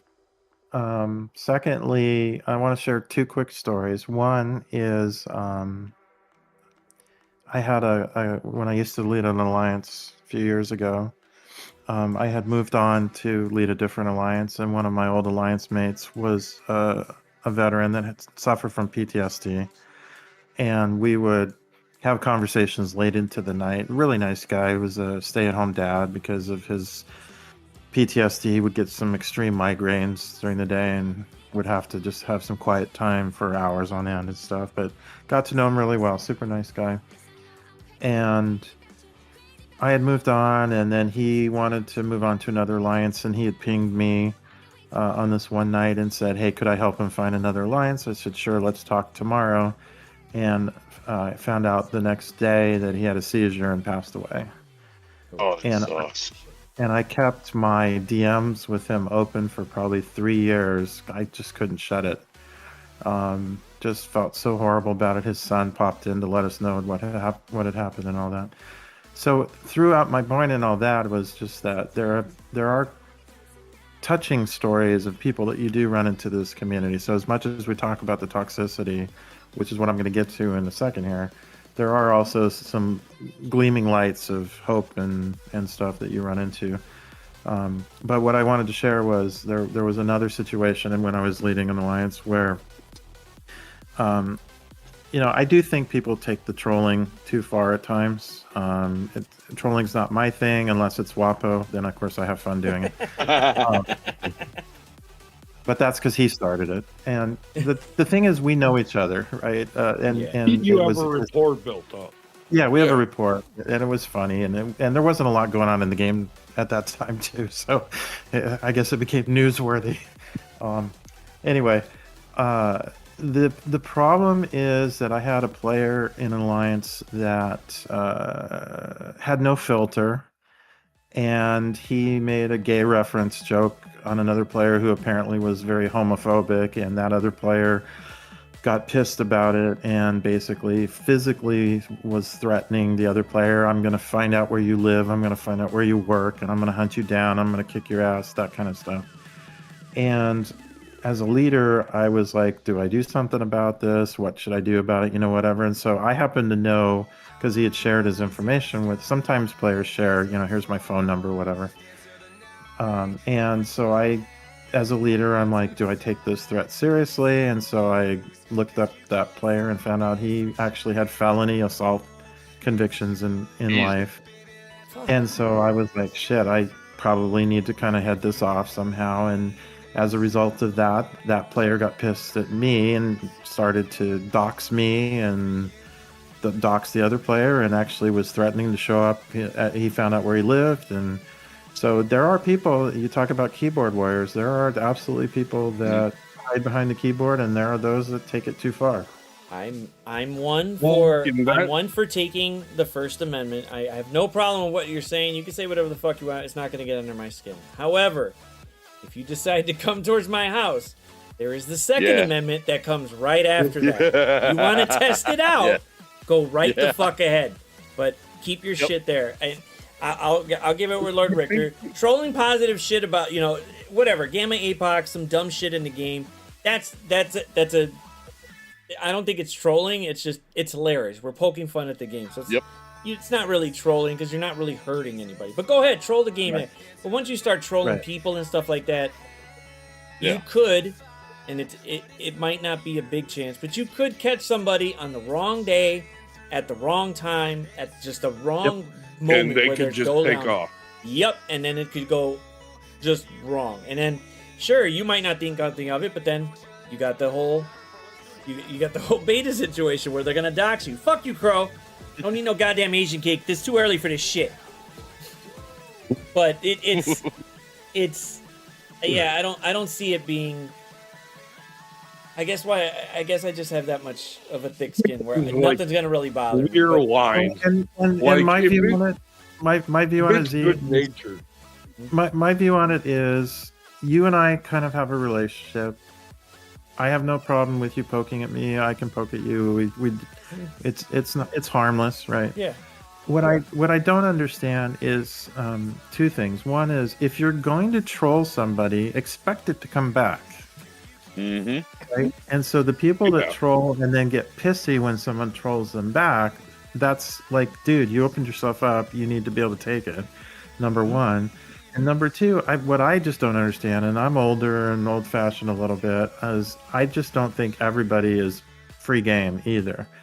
If I've got a friendship with you and we want to troll each other, that's fine. But just trolling anybody and everybody because they're somebody you've heard of or know or whatever, I just, that's a part I don't. There's a lot of nuance in it, but I think it really delves into how well do you know the person. Like, if I barely know somebody, I might make a joke or a light crack at them to see how they play it off of, but I'm not going to go for something that goes like straight up offensive. Yeah. Because you could, like what Zero said, you could catch somebody on the wrong day. Yeah. Like, you 100%. could make a half-hearted joke about somebody's mom. Well, they just found out they had cancer that day. Yep. And they could take it serious. Yeah. Well, the disclaimer like here for like this that. channel is, hey, there's really nothing you could say. You should know coming in here. It's gonna be rated R or whatever you want to continue it. Somebody's gonna make fun of you in some way, shape, or form. If you can't handle it, then just be silent or don't say nothing. It might happen here. However, it's not personal. It's not like, hey, let's beat you down. It's more of, hey, we're just talking shit. That's it. There's no really negative thing going towards it. Hey, Fetty and Herb go at it. Sometimes they get mad at each other with it, but hey, we know it's not going to happen in real life where Fetty's going to go, hey, fuck you, let me just beat his ass.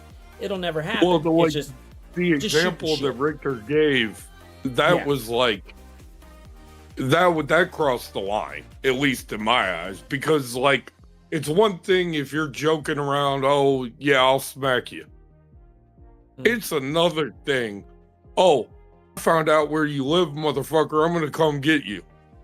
Yeah, That once it gets to is that serious. point. To me, at that point, that's serious business because you don't. Maybe they are like that, and they could, but that's a good way to catch a shotgun blast. Yeah.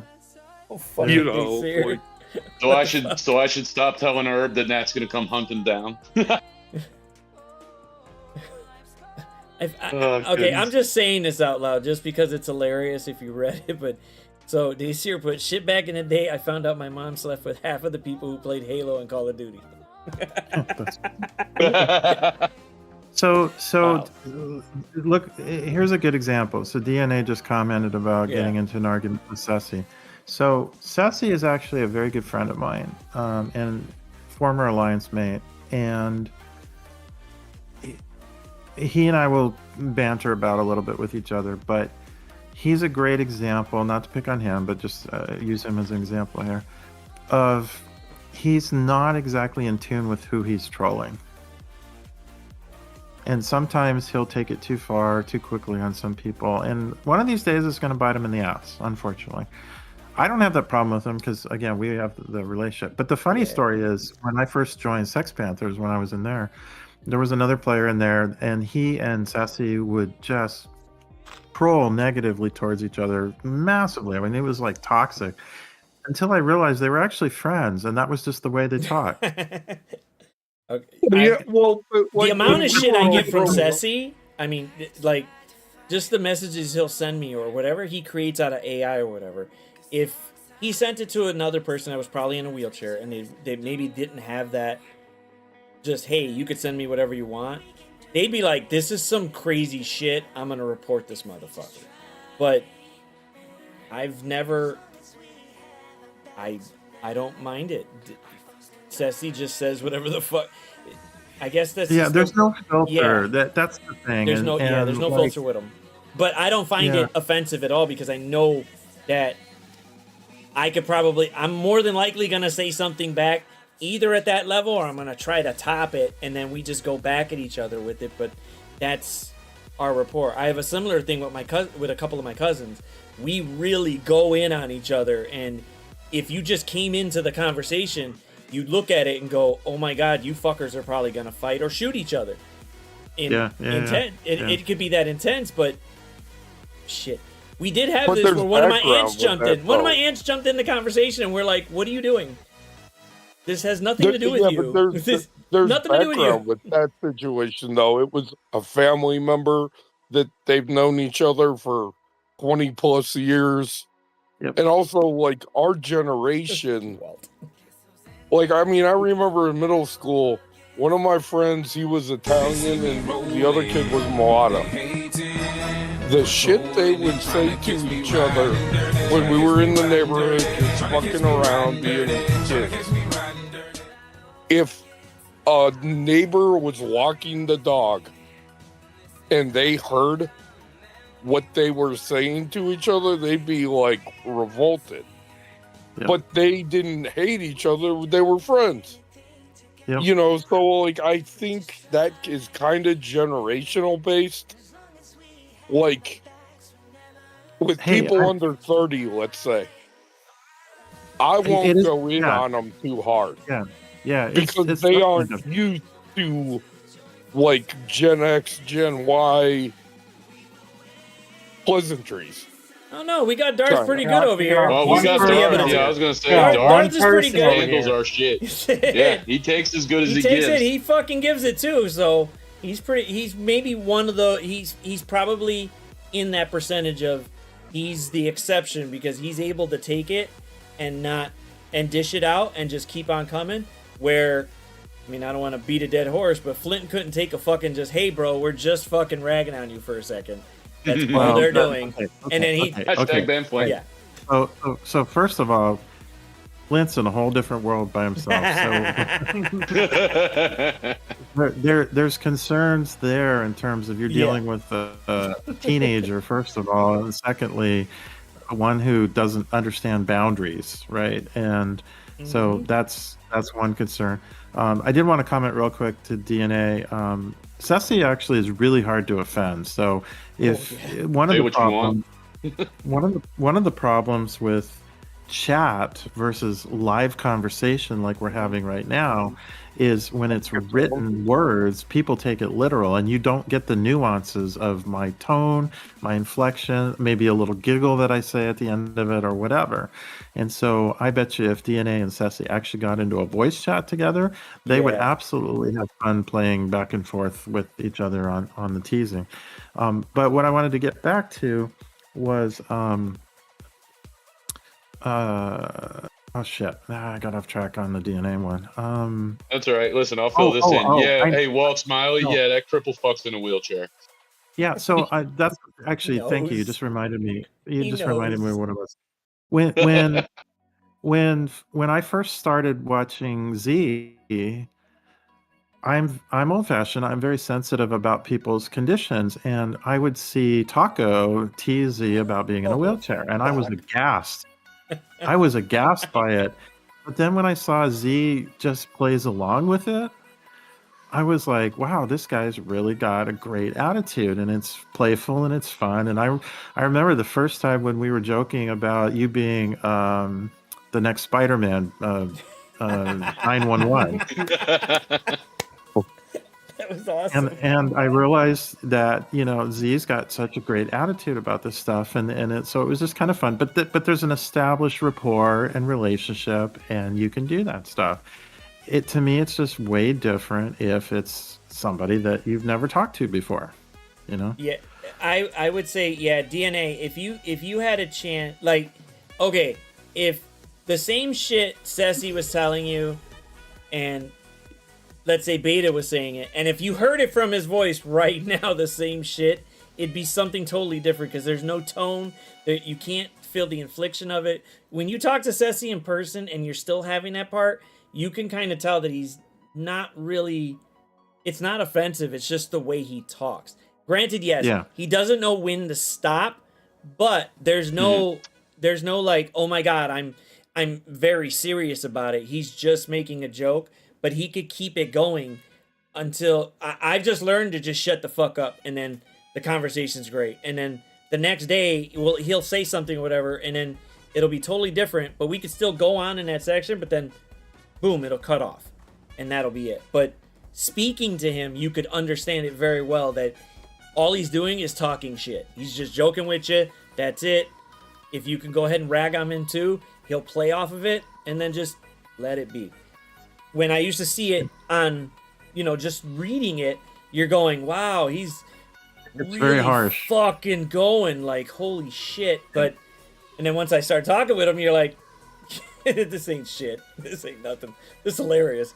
And yeah, Hey, and that's the big Beta. difference I'd like to emphasize is that the written is very different than the verbal, with the exception of what Richter's writing about, which is Dwartek is absolutely verbal, and he's a dick. 75%. So that's completely different. But yeah, he went off.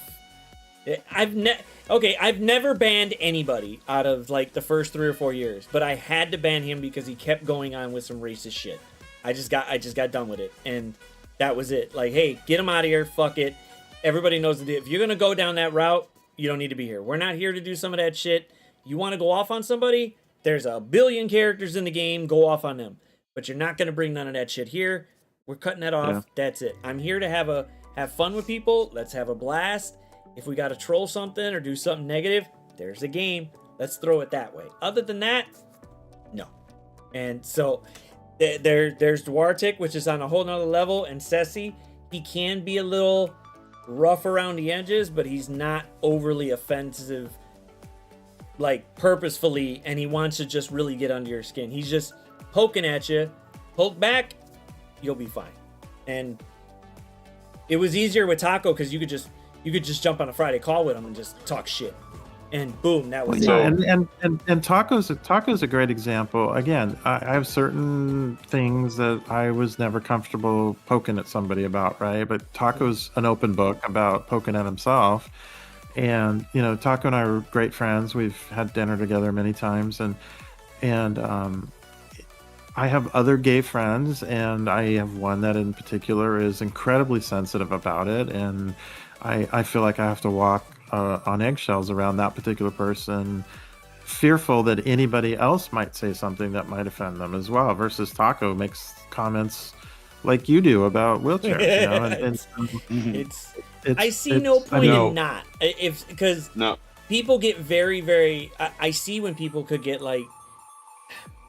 I'm not gonna say it's bad, but I don't like it when like if me and you were if we were out at dinner and somebody else was getting offended about the conversation we're having about me, it'd be like, why are you involved? And there's nothing being heard about me. I'm great. Stay over there. I'm good. But if you want to join in the fun, go ahead. I'll help you. I have no problem with it because there's nothing you could say or do that's going to change the fact that I'm not in a fucking wheelchair. Nothing. Unless you got a magical fucking thing that could fix my spine. Great, cool. You know what? It got offensive. They're fixing my shit. I'm out. But it's not going to happen. So I might as well have fun with it. Have a good fucking day. There's no point to be angry or negative about it because I could be at home, a fat ass on my couch eating Cheetos, not married. Shit, I could be doing nothing. Absolutely nothing. But I have a wonderful life. I worked for it. I'm happy with it. I just happen to be in a wheelchair. I did finally say something right on fucking what was it, Happy Hour with Taco, where I told him that, and I just took a just a fucking swing at it. Fuck it, I'll just let people know because they never see me stand up. I know motherfuckers have been saying like, hey, this motherfucker never stands up and walks away. He kind of just sits there. No shit. Well, here it is. Taco ran with it, and it just became that. And then Ceci was there too. Started making fun of it too, but talking to him versus reading it was totally different. Because you could hear him and you could understand the tone, because there's no real tone unless, I guess if somebody puts it in all caps, and it would have to be like something racist or homophobic or some shit where you're just like, I think he's really just that way. Besides him going like, wow, you're this dumb fucker in a wheelchair that looks like he should, just roll around with a paleta cart. Like, well, you should be giving around tacos. The best way I can put it is I remember when my son was 11, 12, 13, something in that range. And he was trying his first attempts at what I would call adult humor. And I don't mean, porn humor. I mean, like just trying to compete with the adults. And until you get experienced with it, there's a lot of nuances and you can offend somebody really quickly if you don't know how you do it. And he did that. And he had to learn the hard way that, maybe he's not ready for that.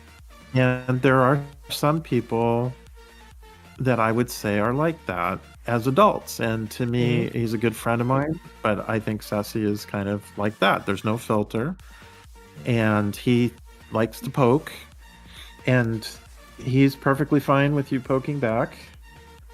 I don't know if he's ever been offended. In fact, actually, he was offended once when he offended someone else. And he was offended that he did that. So he was offended at himself.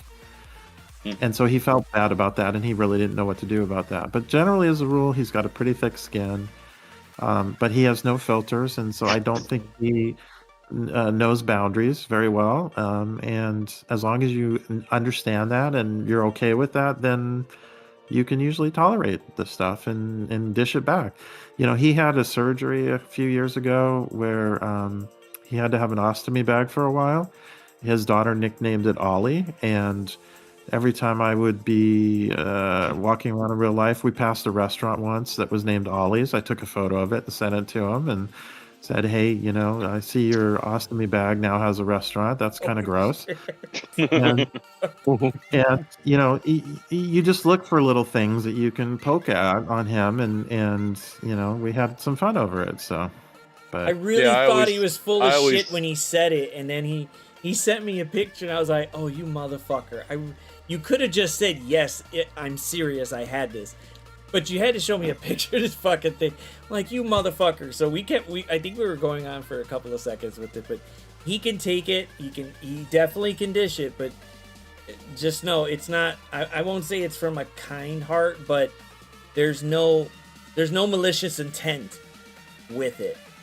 And even if he did, Exactly. even if you offend him or he offends you, he's probably gonna go, oh shit, I went. It'll take him a second, but he'll go, oh shit, I think I went too far, and he'll Yeah. feel bad about it. But he's never And felt you know bad. what's I've funny? never felt bad with it. You know what's What funny? Beta was? I can name a few people that I know that if ever I was in dire situation that I could call and they would be there for me. And as unfiltered as he is, he's one that I know that if I was in SoCal and I had a flat tire and I was stuck somewhere, I could call him and he would come help me. Yeah, it was Yeah, a, see, good. what you were saying earlier, Beta, is like, so I've been with Z for about 3 years. I consider Z a great friend. I've never met him. I plan on going to Chicago and rolling him around Chicago and having some fun one of these days. But when I first, like you, when I first came here, when I first started watching, I just sat back and was like, okay, and watched what was said to him, and then, you know, got comfortable saying shit to him. And now it's like we just say whatever the fuck we want to each other, and that, you know, that's the way it is. And like Ceci, what do I always say about Ceci? I always picture Ceci as the guy from Columbiana, or that you know, what that had the scene with the sharks, and she walks in, and you know, he's got the hookers, the cocaine, walking around with the big belly and the fucking in the robe and shit. That's what I picture Ceci, and I always say that whenever he's around.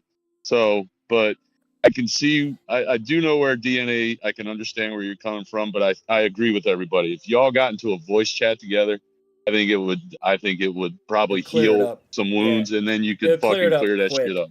It cleared up quick because he's, like I said, there's no And- malicious intent involved with it. It's just And by the way, Fly, if you want to have fun pushing Z around, don't do it in Chicago. Take him to San Francisco where we have hills. oh no, dude, I don't. Well, no, hey, no, Data, you got to remember, bro. Fuck Wait a minute, that. I live in Kentucky. I can push him around some fucking mountains Yeah, down I here. don't need- Fuck them yeah. hills. trying to stay away from anything that goes down like a 60-degree angle. I ain't getting back up from that shit. So I'm fine with like 10 or 15, but once it goes this way, fuck that. I'm out. I'm basically a rolling boulder. I'm not trying that. Plus, I got a lot of respect for you, Beta, because living in I ain't fucking stepping foot in California. Fuck that. Mm. California keep is not bad. It's Not bad. I'm expensive, keep going my back ass there in in a hillbilly month. land. Going back but there in a it's not month. bad. Like I lived in Cali. I lived in SoCal for like 10 years, and like, I mean, the cost of living was outrageous, but like, it was a nice place. But I lived like in SoCal. I never went that far up north, but it's a fun place. But the cost of living, Yeah. you either gotta Like- make bank or rob banks to It afford. was like Jersey. Expensive. New out there. Jersey's the same way, man. When I lived in Jersey, I could barely afford to live there. Yeah, so I grew up in SoCal, spent most of my adult life in NorCal, and we're actually bi-coastal, so we live part of the year in NorCal, and the other part we're outside of the DC area. So, What part is SoCal? Orange County? Where in Orange Don't County? dox yourself, Beta. Well, no, I don't live there anymore in Orange County. So, I 'Cause grew up in. I stayed at Mission Viejo and Lake Okay. Forest when I lived out there. Yeah, so I went to high school in Laguna Hills. Oh, okay. All right, you were probably about 15 minutes from where I lived. Yeah, yeah. Our rival high school was Mission Viejo and El Toro. So. Yeah, I was stationed at Camp Pendleton, and then I was in my 20s, and I figured I'd stay in SoCal for a few years. Yeah. Oh, and Z, thank you, because you fucking woke me up. DNA, bro, I was telling them when you were still on, I love you to death, but you have such a calm voice. But when I started listening to you, your ass was putting me to sleep. And not that you're boring, it's just you have that calm voice, and I was trying to push through the rest of this night, and I was like, Jesus Christ. Time to get that This ASMR fucking DNA's gonna make me microphone, go DNA. sleepy Get at him work. going too. Make Fly pay for Oh, shit. every fucking vibration. there were a couple jobs I worked where I worked nights, and I would always listen to like fast music to keep me like awake. Well, on the weekends, DNA is my go-to to get me through the night. Yes. You Oh know, my God. one, because, you know, I love his long streams. He sits there with CC, plans everything out, goes, you know, make sure everything's great, and he gets me through the fucking night. That's why when I always said, and he goes too fast, I start yelling at him. I'm like, bro, you need to slow the fuck down. You know, Yeah, I got like actually- 3 more hours left. Come on, buddy. That's so funny about Bendy is absolutely the Bob Ross of He MSF. is. That's- He is. Yeah. That, you know, I mean, like you said, Fly, it's not meant offensive at all. But you know who has a soothing voice that will put me to sleep is Ms. Who's that? Hyde. Oh, yeah, that's true. Oh, She yeah, does too. She does. Yes. Yep. Oh no, DNA, it's great because I actually learn a lot from you just by watching and listening. You know, because Z will tell you, I'm one for going into CC and fucking pushing buttons. I don't read kits, I don't do shit. No, he just pushes But buttons. no, I You fucking do a little bit of prep, love but it. not a ton. DNA, we don't mind that you take forever because what I do is I download the video and then I play it on 10x speed and then I can get through it in like 10 minutes. And I miss King. I don't know where King's been, but I miss King. He's got real life, man. Real life just comes out of nowhere. Yeah. You're just like, shit. Like, if Yeah, I still am waiting for the day that we get Fetty and fucking JPT in the same fucking voice with Herb. It's gonna get ugly. it's gonna be ugly. It'll We be just have fucking to tell entertaining, but Herb ugly. to just be a little, Yep. little, just you know what's coming. So Yep. Have some thick skin. Well, I mean, outside of tonight, I Love generally don't talk a ton. But like, I've only been in the streams like I don't know about 2 weeks, so I don't really know people very well yet. Well, here's my favorite thing about Z. All right, just like Z says, you need help, come in. You know, nobody except for Flint is banned from voice. You know, so you know that's the great thing about Z. If you need help, he'll do his damnedest to try and help you. And that's why I love that motherfucker. Yeah, well, I'm very appreciative because like the past like season or two, I went from like being one of the top 2 collected powers to being the fucking bottom. And some of the teams are just, how the hell do I beat that with what I have? Z, send the DNA King song to DNA, or send it to me and I can send it on to him. Either or. You still got it. You two still got to do a hot seat. I still want a DNA hot seat. we gotta schedule it right so that way we can do it. Oh, he's got lyrics with it, DNA. Oh, yes, he does. You know, you were talking about if you were talking about CC in terms of being at the top and then a couple seasons, 5, whatever. I give a lot of credit to those that are continuing to try hard in that mode. I used to, when CC first came out, I would be in the top 10, top 5, top 3. And for me personally, I like variability. And after, I think, season 6, 7, something like that, I got so tired of getting the same people every week match up that That's what DNA goes through. I just decided to drop down lower and just have a little more casual approach to it. But people like Johnny and DNA and stuff that want to keep, you know, shooting for that top 10 spot, I give them a lot of kudos for wanting to put that time in. I just don't have the time for it anymore. Well, I wasn't like the top like leaderboard or nothing, but like it was more like of all the ant-sized accounts, like there'd be a range of like 8 million to like 15 million. And I was like 14 or 15 million. And then about a season and a half ago, I bumped up to where like I'm always in the bottom 2 of the 8 people in a round. And it was just like my lack of knowledge. I knew like from watching various streams, oh, I've seen that lineup, you can take this. But the only problem is, like, a lot of the content creators are all, like, 105 plus. So, like, in the low leagues, I don't have Super Skrull. I don't have Odin. I don't have Blue Marvel. I can't just take like somebody like that and it makes a room easy. We definitely pulled some stupid shit off. Listen, I tell you what I want. Pulled some shit off I want on them here. to fix the Sears fucking room. I want to play the Sears room. They have fucked it up twice, but I want to play the Sears room. Just twice? Really, Shut up, like Darth. 4 times. Well, and actually, so you bring up a good point, which is I've had people ask me from time to time, why don't I produce content? And this is exactly a reason why. I don't produce content at all because I'll get nothing but feedback that says, yeah, okay, that's fine for your roster, but it doesn't help me. Yeah.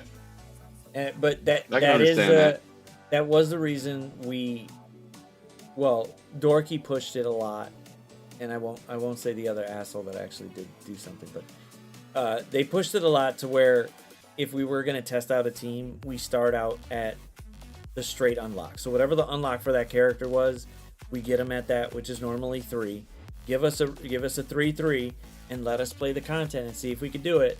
And then after we're done with it, if we want to bring them up to 4, 5, 6, 7, so then you could kind of see what's happening with it, because obviously the playtest doesn't give any diamonds, so most people aren't going to have fucking diamonds anyway. Let us do the 3-3, see how the content works, and if it works, great. If it doesn't, should probably change this shit, because somebody's going to buy this character at 3-3 and be like, why is this happening if the kit reads this and it's not working? Don't want that to happen. But we try. And I do understand it. At first, I did go like that with like Dorky. I look at Dorky content when I was first starting going, I don't have any of those fucking teams. Like, there's no way that's happening. None. So I need some other way to figure out how to do it. And I would just watch anybody just to see if they had a variation of it. And there was variations of it maybe a couple years ago, but since they've changed their whole outlook on things now, I don't know why they don't have a few of the unlocks just like a 1-star unlock and cap it at 6. Love that. Play it out till you get to 7. But if you want to buy a diamond or 2, sure, buy the diamonds. But once you get to that 7, boom, you got the diamond. I'm not buying a diamond, so it's going to take me a minute to get it. There's got to be a way to span out the lifespan of a character a bit longer before you go, oh shit, I'm maxed out with this person. Where's the next chase? Because the chase is really quick. I wish they wouldn't. I wish they wouldn't give out a a 1 diamond for, let's say, somebody coming out. Let's say Eclipse. The 1 diamond should just be for spenders. That's it. Nobody else should get it. Nobody else should get it. If you want to spend for it, go ahead. Beta. But you should stop at 6. That's it. Beta, why did you give him fuel for his fire? Why did you give Richter fuel for his fucking fire? I did not say that. I know he didn't. He just, it's Richter all being he Richter. heard was Gamma APOC, and he's like, 70,000. let me fit that shit in there somehow. Let me just go ahead and work it in. I heard Gamma APOC, and I swear he said 70,000. I'm pretty sure it's not gonna. I'm pretty sure Gamma APOC maxes out to about 15. That's it. Because there's only 2 characters that are getting. And Maestro don't really fucking count because he's just there. And you ain't gonna have Maestro for a long ass time. So I wonder if they'll give him the Gamma tag. Well, like most Oh, of God, like no. the mythic Oh, shit, if style they do, I like quit. characters, I I don't think even because I don't even plan on whole, getting them anytime soon. But he doesn't fit into Gamma at all. But he's I know. it's the same with like I no. know. He got the symbiote tag. He himself is his sword is a symbiote. He himself is not a symbiote. He's got a symbiote tag, and he works amazing with symbiotes. I wonder how Maestro's gonna work with Gamma if he gets the tag. maybe not all of you, but maybe like just Red Hulk and Hulk, make them somewhat more relevant characters. Game versus The same World. way Noel brought up Hive Mind. They've now become, at the time, a more troublesome team. One thing I wanted to point out sort of dovetails back to the beginning of this conversation, which was the resource constraints, right? Which is really what started us down this whole path that we literally went 360 degrees away from. It's been a but one great of the- conversation, I'll tell you that right now. Yeah, no, it's been fun. One of the things that we got Scopely's commitment on early on was that they were going to stick to a certain character release cadence. And I know I hear often from people, they're like, oh, there's so many characters coming out, we can't keep up, and obviously the level cap has impacted things and gear tier upgrades and all that. One of the things that we put together recently, or I put together recently, was I was trying to struggle with, everybody thinks that the character cadence has changed. It actually hasn't. They've still been very consistent with that. But what we're not talking about, which needs to be brought up, is this, which is the rework cadence. Jesus Christ. Yeah. Do you That's think it not has load. to be standardized? Like for every new team, it's like there's X reworks? Or like, are you talking about something else? No, it's Jesus. it's really changed over the years. And this is when we talk about the impacts on the economy, this is the part that we really need to bring to light. It's like, okay, you know what? The character cadence hasn't changed. The amount of gold resources, I haven't done the math. I know people say it's gone down. I think it's gone down, or maybe it's close to what it was. I don't know. But costs have accelerated because of level increases. So it's like the real world where you've got inflation and your salary didn't change, right? Let's start with that as the baseline. So if inflation is, let's say, 5%, your salary didn't go up, you're going to feel that pinch of that 5%. But the part that's missing is this, which is the reworked characters. For me as an endgame player, reworks don't bother me because I have them already built. Oh, I love them. But- Fucking right, love but- reworks. But for the community in general, this puts additional pressure on that lack of gold resources. So the fact that Yeah. if you look at this, they've been consistent. I could bring up the character release one to show you as it's pretty much been 3-ish characters a month on average, month after month, year after year. That hasn't changed. But the reworks, and this is not showing you every time a character was reworked. So like Shuri was reworked twice. We only did the later one. We didn't do the original one, right? Because there's no point in dealing with that. Yeah. But just showing this, look at the trend line, right? We went from 4 to 17 to 20 to 28 to 43. We're already 17 reworks in for this year. That's putting immense pressure on resources for non-endgame players. I think they look at it as, well, since they're a rework, the community probably has them at a certain point. However, let's say the community has them at like level 70, they just don't push them past G14 or something. They're just stuck there. The amount of gold that goes from 1 to 70 is shit compared to 70 to whatever the new Correct. max is. And they haven't Correct. sat there and go, hey, let's increase it a little bit more, what's coming out, even though Correct. we're not going to give you 50 million to go ahead and max out this character right off the bat. An extra couple of million won't hurt, because then they got to choose, like, hey, I'm either beefing up Retcon or I'm taking champions. I need to decide because I only have this. Right now, it's like, I don't have shit, so I couldn't do either. Well, I think I know Big Positive Geek. I think it was like this week or last week. He had like economy thing, like video, and I don't know how far he went back, but to put a number to it, let's say the past 6 months, like I think people are getting 40 or 50 million less than they were. But I'm not at the level that where I would see that. Like, I think the number he was throwing around was, it used to be about 220 million a month, and now it's I don't around know where that 180. where the Yeah, fuck does that number where? come from? Where does that? That's the only thing I want to ask them. No Like, idea. where is this? Because I'm me and Darth sat there and did it out of just the normal shit you do in a day. This isn't counting events or all the other whatever's just already in the game. This is what it comes, and it came out to like 50 million a month. Just the general. I'm going. Where is this other 250 mil I don't coming know from? how he. I don't know how he did it, so I'm not going to try to say. Oh no, I no, counted no! all It's the not. people. Yeah, it's not towards you. I've always brought Yeah. it up where we see a video for that. Somebody does it up. Rage does it and goes, "Yeah, I did my monthly video of here's the gold that I got, and we got 3 million here or 290 here," and I'm going, "Where the fuck did did this that shit happen? come from? Ra- Like, are you Rage is buying saying the it's passes? 300 million a month. If you're buying the so- passes, I could understand it."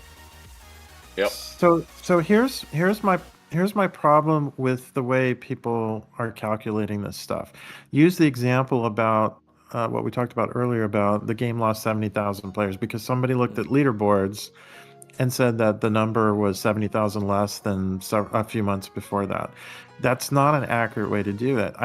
I don't know for sure. I'm not bashing what BPG's done, but to do a correct analysis of how much gold is in the economy, you literally have to go fish it out of every game mode, every campaign node, every pass, everything that you can possibly find to figure out all the sources, right, that you earn it. I believe, and correct me if I'm wrong, but I believe the analysis that BPG did was basically daily tracking of his gold and basically summed it up at the end of a month and said, okay, here's what it was and here's what it was before, and therefore I'm earning less. The problem with that approach is, did he do all the things he was supposed to do? Did he pursue every possible venue? Did he farm campaign nodes? Did he use cores on campaign nodes to farm them a little bit more? We don't know. To truly do an accurate analysis of the gold economy, we have to start out with all the potential sources of every place you can earn gold and figure it out from that, as opposed to just looking at your balance. Looking at your balance is kind of like, again, I'm not trying to bash what he did, but it's kind of like somebody going, okay, I have money in the bank, therefore I can pay a bill. I mean, I'm not saying you're not wrong. it was like. No. the best. I watched it. You know.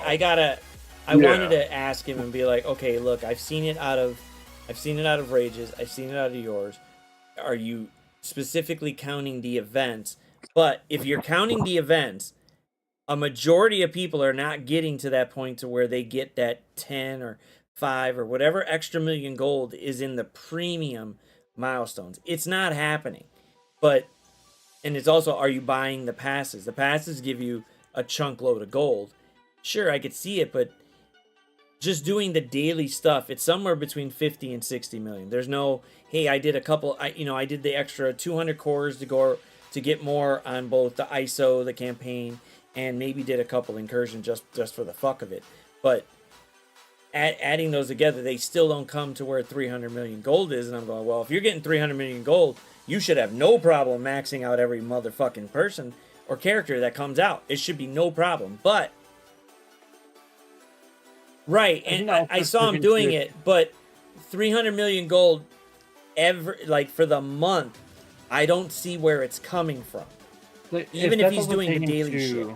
That's into events. Okay, that's that month. There was a lot of gold in that month because of events. Like how this month there's gonna be a lot of gold coming out because of the anniversary.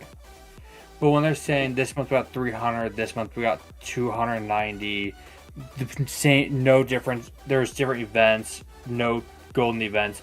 Where's that gold coming from? It's now consistent across 2 months. It's not 1 month where there's just a huge increase. Where's the gold? There's no way an average player is getting 200 plus million gold a month consistently. Don't, but I also am gated by my player level. Like there are certain things, like I can't hit certain milestones I'm not talking about like the premium milestones.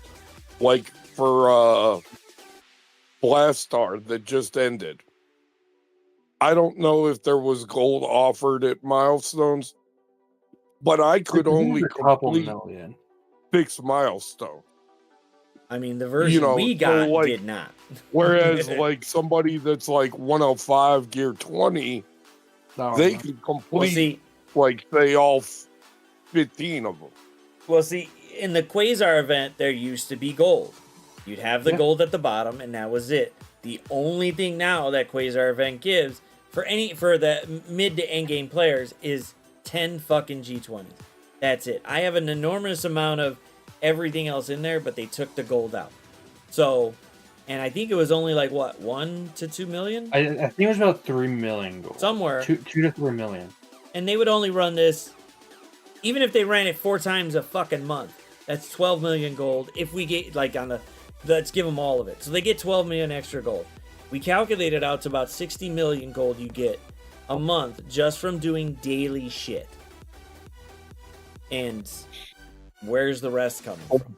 Challenges and like we did all that stuff. Anything that was just daily shit, that's it. No events, no milestones coming into there that didn't happen. I believe we had the old fucking milestone too, the old gold milestone and one other one. I haven't done it recently. So that's even giving us more gold that we don't have. So I think I'm just going to be like, hey bro, I would love to see it. And I know Daysir, you worked with him with it, but it's more, I do the same thing with it. Just sat there, we fucking sat there and did it. Hey, this is what I'm doing. This is what a normal player would do if he's at a point. Let's say, boom, right there, 105. It's not like any of the daily rewards are going to change or go up a level or anything. Boom, they're all coming. We get the same thing every day. We do the same raids or whatever there. And that's about it. Where's this other 250 come from? Hey, listen, motherfucker, I just want to tell you something. I got 40 minutes left of my fucking workday unless the dipshit coming in behind me forgot it. We jump forward. Then I'm going to tell my boss he's going to pay me an extra fucking hour because I took it up the ass when we fell back. I ain't taking it up the ass when we spring forward. Maybe you can ask him to pay you in in-game gold currency. That would be fucking wonderful, Beta. I'll take it. You know what's funny? I would actually fucking take that. No doubt. So yeah, let's make sure Borderlands big. When you calculate, I just on third to find it. It was 59.9 million gold just from dailies. Just from doing daily shit. That's daily shit over 30 days. That was in October. Holy shit. Like, I know we did it a little while ago, but that some of it was changed because they've taken out a couple of those daily milestone things that you would get. So maybe it went down just a little bit, but still, the other 250, somebody dropping that shit off in a fucking, in a secret fucking email to somebody, in some in-game mail where they're getting it, because I don't fucking know. And you got to be one of Ceci's friends to get the fringe benefits. Oh, well, shit. I guess I should call him up and start talking shit to him again. Send Don't me that forget, picture for Ali. Send me that picture of Ali. Don't forget, somebody on Reddit claims that Ceci works for Scopely and we all in the top 100 get paid from him. Hey, also tell Scopely that they're 50 million for 99.99 sucks. Give it if you make it 100 million for 99.99, I may just buy it at this point in time. But not 50 for 90, not 50 for 100. I'll do 100 for 100. And yes, I should have fucking bought the $80 million screwed up offer, or still can't believe purpose offer or whatever. I think I know. I missed it. Somewhere along the way, this industry has moved to macro transactions. And I don't personally understand what caused the pivot. But I've tried to talk to people about this before. If you look at the McDonald's model, for example, you could increase the price of a Big Mac by a penny and instantly generate billions. Right? Versus in this model, but I think the problem is the evidence is to the contrary for these guys. The lower the prices have been, you would think that more people would buy. And I think, at least from what they've seen, that hasn't been the case. And I don't get that. And that's what you would figure. You'd figure you Well, lower the weird price. though, because like that 80 million offer, that should have fucking sold like wildfire. I just Well, the happened to be problem is- fucking piss poor broke at the time, and I couldn't buy it. Well, yeah, same with me. The problem is it was in the last week of the month when your rent or your mortgage is due. And your wife don't have a fucking job either. That's a fucking. You know, Anyway, like, sorry about that. oh, it's all right. But I mean, like, had they done it when Fuck you, my almost. rent wasn't due, I'd have bought it because $15 isn't a bad deal. But Oh when no, I that was have, a wonderful deal. well, Considering that they're was- selling. when I have Yeah. when I have 50 million for $2,000 worth of bills Fuck you, Beta. due that week, I ain't fucking paying for $15 because my money's more important putting a Well, roof yeah. over I mean, my everybody's got the real life consequences there. You know, real life stuff you got to deal with. But the Had usual, that deal been, the usual deals let's are, say, you know, look in the at the $100 deal. first There, it's 50. It's basically $2 for 1 million gold, and nobody likes it. Even when it's $1 for 1 million gold, people don't fucking like it. Fuck you, Crow. And that Well, whole like, thing there I was think 80 million for that 15 deal- bucks. That was definitely nuts. Plus, you got training mats. And If you did that deal on the second week of a month after everybody's paid their bill, I would think when you actually have income accessible, I think you would sell a lot more. to be fair, my But mortgage like, is in if the you middle of the gotta month, do it, so yeah, everybody like, does if it. you gotta Everybody's do not on it- the same scale thing, but they could have put that offer out either twice, so that way you got it either here or there, and some other people could get it. But a lot of these microtransactions don't really get a lot of headway. However, this particular transaction, motherfuckers are pinging everywhere going, go buy this motherfucker now, because you don't see where $15 will get you 80 million. $15 might get you maybe 20, if that. But 80 plus training mats? Fuck out of here. Everybody was just sitting there messaging back and forth to go get it. I think we're also forgetting about the fact that, like, we're talking about this offer. What about the $3 for 2,000 power cores and some other Yeah, shit? that was a fucking That killer was, offer. That was crazy. $15 for 10,000 cores. Fuck that. Hell yeah, we bought it. We ran through the I cores. think the but other whatever. problem, and the other problem from my perspective, is they do a lot of testing of the market, a lot of testing the market, and I don't know that they give enough time to truly get an assessment of whether A works better than B when they're constantly changing them every week. I have a marketing background. I've ran large marketing teams, and you go for a quarter. And then you assess after 3 months. These guys do an awful lot of testing where it's changing too rapidly in my mind, and so it's hard to get a true understanding of what these things actually are You working. can't get like a big enough sample size because it's Yeah, the exactly. period's too small. Exactly. So anyway, Those stuff and season sticks. well, Hey, so that Dossier, if you go back a long time ago, in terms of how they managed the economy, was when people would scream, they would throw more gold into it until people sort of calmed down, and then they would assume that everything was okay because people weren't screaming anymore. That's not how you manage this stuff. I have to believe they don't do it like that anymore, but I know a long time ago that's what they did, and that's a horrible way to try to manage a game economy or any economy. So anyway, it is really ridiculously late that I'm up. So I'm going Yeah, to I looked at it. I'm out. like, holy fuck, man! It's almost 4:30 in this bitch. Fuck. So Yep. it's been No fun. CC for you tonight, Yeah. fucker. There was the hour jump, so It's about to Yeah, be yeah, we're 6 done. a.m. All right, Beta. Thanks for jumping on, man. Beta, appreciate it, man. That was Yeah, fun. that was Thanks for great the every chat. time. Have a good night, you guys. You good? Yep. See you, Beta. Yeah, that. I blinked and it was fucking. I swear I got on before 1 and now it's 4. Well, you But- did, but that hour jump is what yeah, got the hour you. jump. Because it would be 3:25 right now, but I could do this CC really fast. I think I have a decent plan in my head because some of Let's these do are it. really small. I got 30 minutes left. Let's Yeah, go. I could knock this out before that. I'm gonna just take my new warrior, new mutants versus these new mutants. They're particularly tiny. I'm gonna SK. I'm gonna fucking Professor X and F4 this shit. I'm gonna go in the mirror for Starjammers. That should be fun. Just out of curiosity, could I take Vigilantes into 3? Thinking about it, No. because they're so fucking. No, they're Well, so fuck. probably Private- could. maybe. Nah, I don't know about. Well, they're small, but I don't know They're about size. small. Yeah.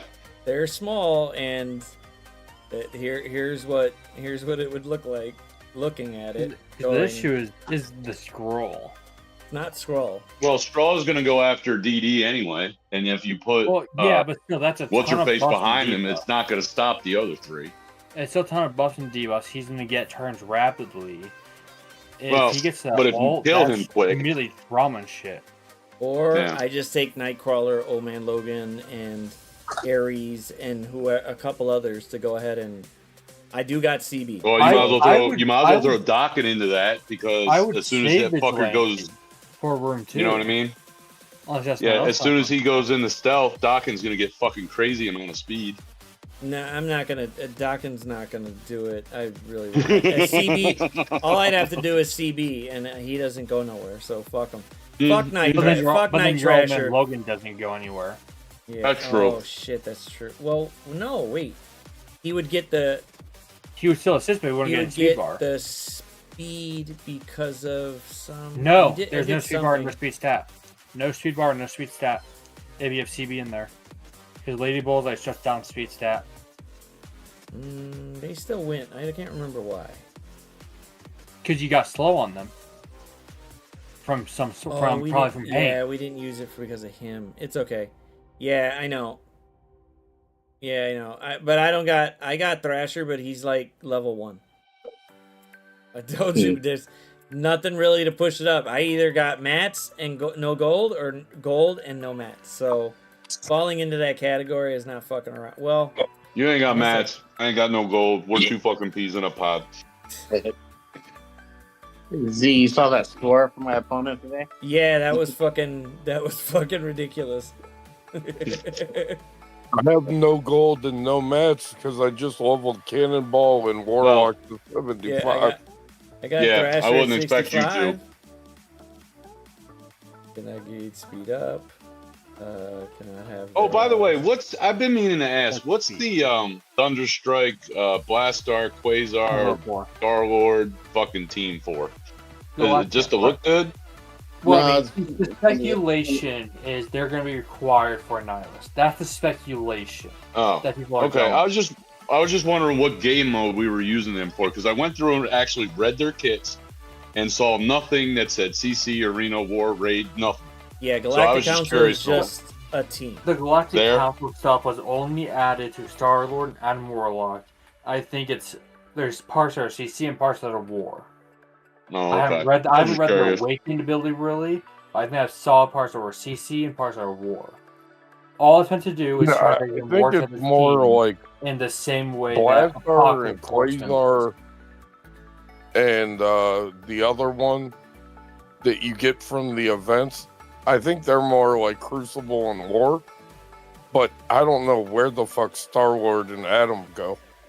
Well, that's my point. Well, I mean, I they're- know we they're- use Quasar and then, but we don't. I haven't seen anybody use Adam Warlock or Star-Lord in any fucking games we get. Because you we've wouldn't. seen Adam Warlock a couple times. Star-Lord's I've nowhere used to him. be seen, really. Yeah. Adam Warlock. Well, yeah, I guess I have seen Adam Warlock, but Star-Lord, no. I mean, we used Adam Warlock in the sack squad today for my account. but- That's I fun. think. Okay, so thanks, Dacier. I'm going Yeah, to just- grab my foot off my chair, shine that sumbitch up really nice, and shove it up that cold ass. Cause I ain't got Jeff, motherfucker. You see Jeff around this bitch? We're getting it tomorrow. Yeah. Not gonna work for me now. But we ain't got shit to unlock. I mean, gear him up. I'm Or gonna level. I mean, say- no I'm gold, no gonna- match. I'm doing Tim the same thing I did with Damon, a slow level up that took, I think it was like a week and a half, 2 weeks to get Damon upgraded. I also had a little bit of gold with that. Just because Herb told me to do it, I'm gonna slow play that son of a bitch. I don't know, just because he looks fun. Just to aggravate Herb. The rest of That's the team, only I reason. could not give. Well, aside from Deadpool, I couldn't give a fuck about the rest of the team. My Deadpool's already upgraded because of Mercs. I mean, in like a year when I unlock Jeff, I'll use Jeff and maybe Deadpool, but probably not anybody else. Well, Jeff works well in CC. Z's done. Z proved that during the CC, the Envoy tournament. You could have some fun with Jeff. You could definitely have some fun with Jeff. Like the thing I'm with just out of Retcon- spite. I want to fuck with Herb, so yeah. I think he's Retcon, more like they all the have plug and use. play out of them. All of Retcon has plug and play use because Gwenpool's a pre-taunt, She-Hulk's a pre-taunt, Jeff's fast and has that AoE pull with silence. I think, but degradation, reduction, and then there's whoever the fuck is the last member of the team, Squirrel Girl, which she could do something somewhere. We're on Deadpool. Oh, cool! He's my level.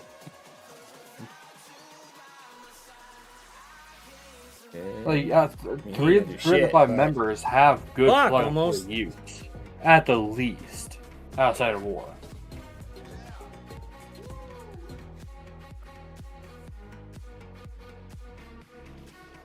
Yeah, there's I think no it would Jeff. work I'm just better gonna if take. Valley Flying was Just gonna take switched these. with what's the rapper's name? Oh shit! I don't got enough controller ones. Open up 1,000 orbs. That should do it. All right. So, Because I could take Nightcrawler, Old Man Logan, and a couple others. Dawkins, Thrasher, Ares. Yeah, and that should take care of them. You sure? Maybe somebody else than Dawkins? For some reason, whenever it's throw itself, Dawkins gets speed bar twice. Sometimes. yeah, fucker. He'll That's why I take suggested him. sometimes he'll take 2 turns for no reason. I've only ever seen it against Scroll, which is the funny part. Doth, Oaken. Probably gonna use Apox somewhere else.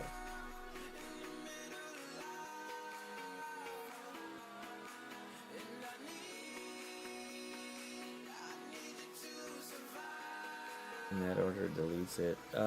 I don't have BK. I couldn't use him. You on defense somewhere? Yeah. He's being stupid somewhere. One quality of life thing is it would be so much easier if they had a selector where you could just toggle. Yeah, we've asked. Oh, okay. We've asked. Oh, trust me, waiting. bud. We fill Z's head full of shit to ask, and it's ask it, but we ain't receiving it. Yeah, it's, we got it on our. Yeah. Well, I'm always scared shitless that I'll hit the button too many times. And then, like, Oh, trust me, I've fucking done that, bub. Okay, so yeah, Dayseer's been like, can we get the slider? How about a slider? Can this be a slider? I need a fucking slider. Just let us have the fucking slider. It needs to be a slider. No slider. So it is what it is. Thrasher. I'll take Dawkins just to see what the fuck it does, and Airy. Nightcrawler is going to be the one that really pushes it, so because they won't have. Well,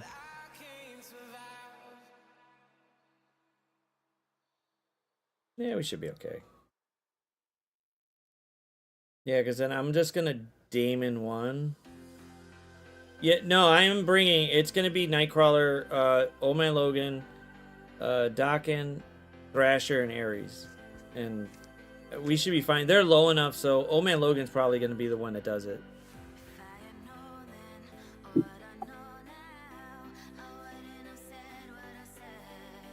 Usually the cheaper one that I found without Skrull, if it's just immortal weapons, was Nightcrawler, Old Man Logan, Hank, Shuri, and Ares, and those fuckers never take a turn.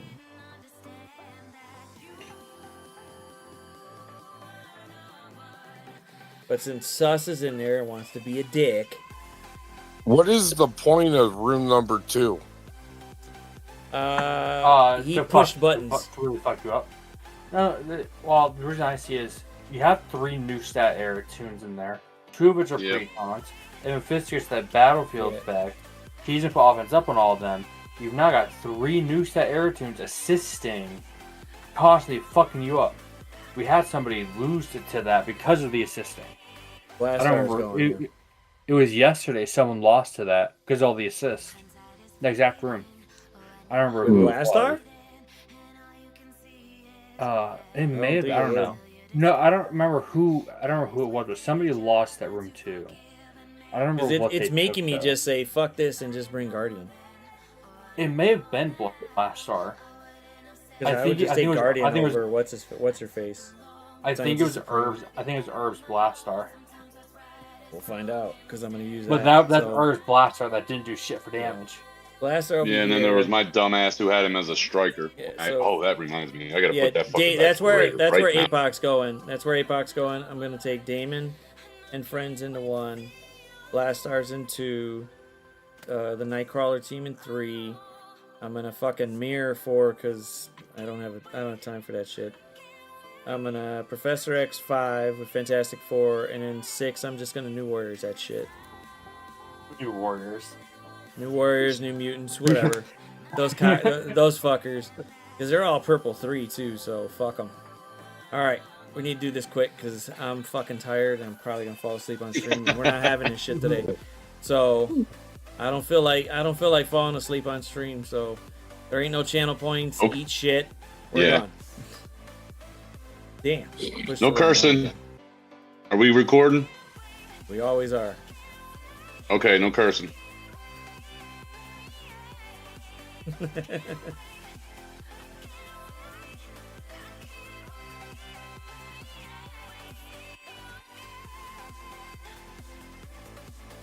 All right, we're going over to Vincenzo. He was in chat at the previous stream, but we're just gonna go bum rush this thing really quick so I go to bed because I am freaking tired and it is 4:30 in the morning. Stupid time change. We're gonna do exactly what Fly does, and we're gonna press buttons. I gotta go because I'm freaking tired. If we lose, we lose. I don't care. Yes, you I are. just want to go to sleep because my pillow's calling. There's 2 other pillows that could be calling, but they're asleep too. So Yes, sir. yeah. Language. Yeah, it's there. I'm just tired. It was, you know what? That conversation with Beta was Amazing. awakening. That was It was great. awakening, and I was Yep. like, yeah, I gotta stay up for this. And I did not see that I've been on stream for 3 hours. It did not feel like it at all. Nope. It was like, boom, quick. I didn't think he was gonna come in, but he did. So hey, it is what it is. Boom, boom, boom, boom, boom, boom, boom, boom, boom. And it was. He seemed really knowledgeable and really That's great. able of explaining everything because it was clear. He You know who I miss? he probably spent, at least for the first few years that he's been playing the game religiously, you could probably buy a couple cars for what he's put into the game, if not more. He could probably buy a couple of our houses easily with that because he spent so much time on the game that it was ridiculous. And he's very intuitive. Jesus. He knows exactly he knows exactly how to approach the game, and he can be he's very articulate. Today? What happened? You playing a Fetty's Warlock today? Yeah, trying to. All right, Crow. Have a good night. I'm gonna try to win this Yeah, and Crow. enjoy the night. You know who So I Darth, miss? if it was past the 5 minutes, I'll tell you what I could tell you what you No. missed. But why don't you tell me what you? You know who Mhm. you know who I miss from MSF content creation that left? Mm. Philosopher. Yeah, he was great. I never Hey guys, got a chance Philosopher to here. watch him. I still miss Run 7. I mean, I didn't watch a lot of Marvel Strike Force, but I liked his stuff for Dark Dimension. Yeah, well, he was like a new player. informative. He was like a new player, and he just geared up the right shoes for the whichever Dark Dimension he finished first. Yeah, he pretty much looked. He did his research, did exactly what he wanted. He basically just singled out who he's going to use, and that was it. Boom, gone. Hey guys, philosopher here. Is it? It sounds like Shredder. No, that's more like, hey guys, philosopher here. We're going to hell. Please stop. Yes, we are. We're going to hell.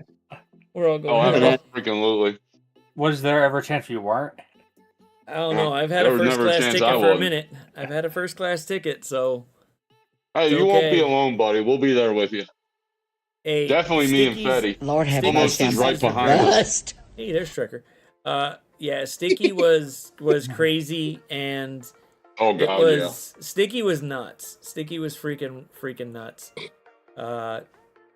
It's just more of the garbage that he did half the time was crazy, and he didn't care about anybody he just wanted to have fun, which was great Oh, because DNA said just- you might have new plays right here. right now I'm not giving. I just want to play and have some fun, and that's it. If it goes, I'm too tired for it.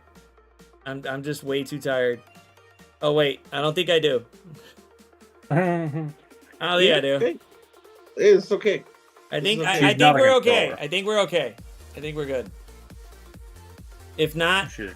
we're blaming Darth. Fuck. I always like that idea. Hey, it's not past the 5 minutes yet, Darth. You could have I'm waited 10 pretty more s- seconds. 10 more I'm seconds. pretty sure I heard Fly say some shit.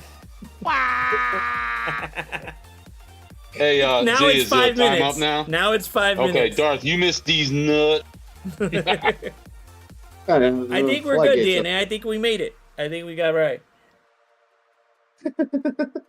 Yeah, Yeah, DNA. I Sticky don't know if didn't you've like- ever watched a ZKG, especially when we're all doing our CC battles stream. We do some insane shit. We do. We do a lot. There's of my insane ex shit. winter guard. Sometimes shit. it works. There's a lot of insane shit. Mm-hmm. Instead of- One team, if that Illuminati team worked today, that would have been insane. No. The 225K Illuminati.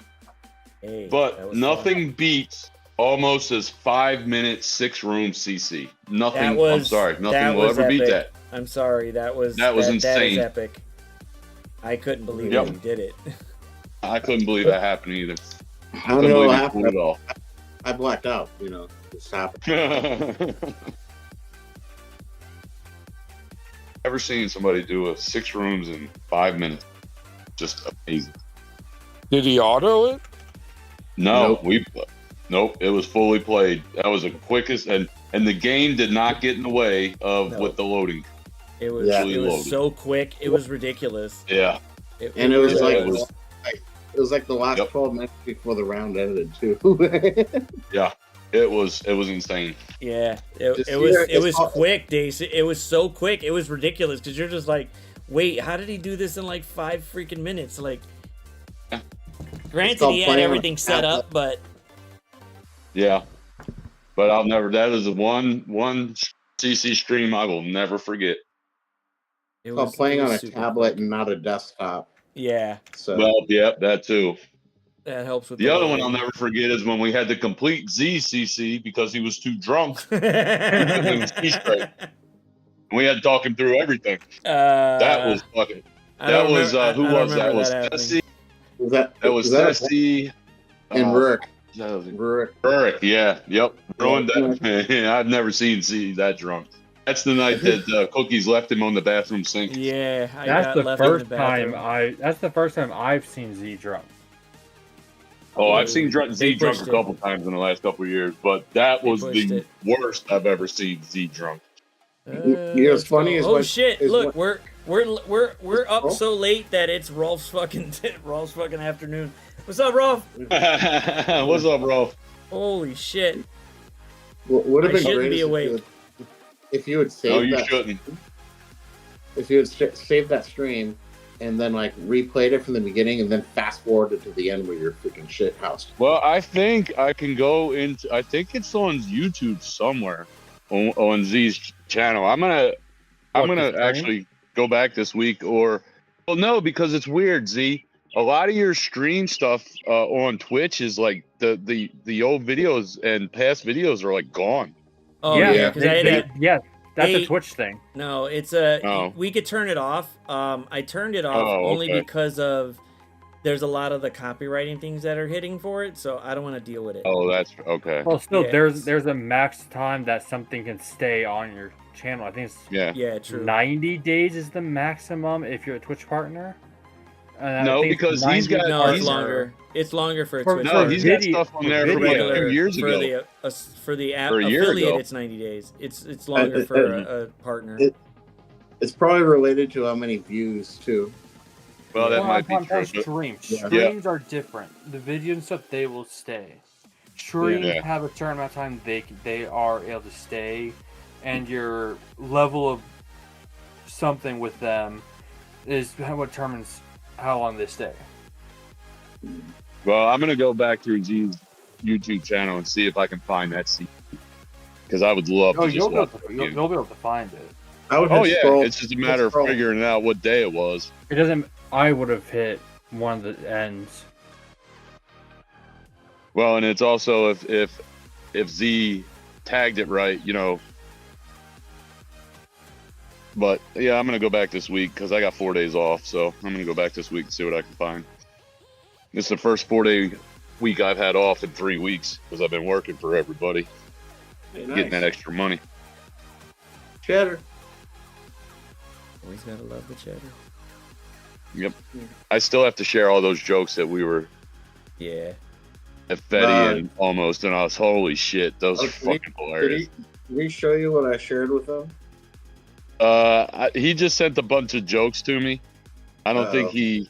Yeah, so you get a chance, just DM me and I'll look at it because I'm gonna be Oh. up once I leave here. I'll be up all day Go. Boom. Gone. because I don't go to Oh. bed on Sundays. I'm just gonna screenshot what I sent him. Yeah, just send it to me. This is It's the only pretty day I get to spend fully with my girls before they have to go back to school. So when I leave here, I'm up till about 9, 10, 11 o'clock tonight. So The I pull like a 20, Yep. almost. All right, let's go with Blastar and Guardian here.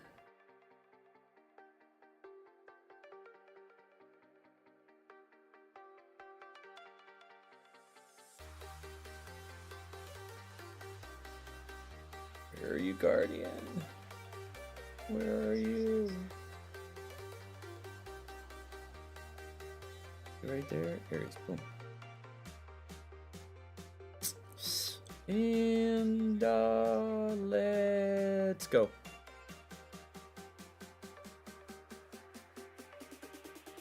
Buck? What is it? Why is it? Why does Walt got butt gravy? What the hell's that about? Hold on, wait. Where did the butt gravy part Where did come that from? come from? I want to know what happened there.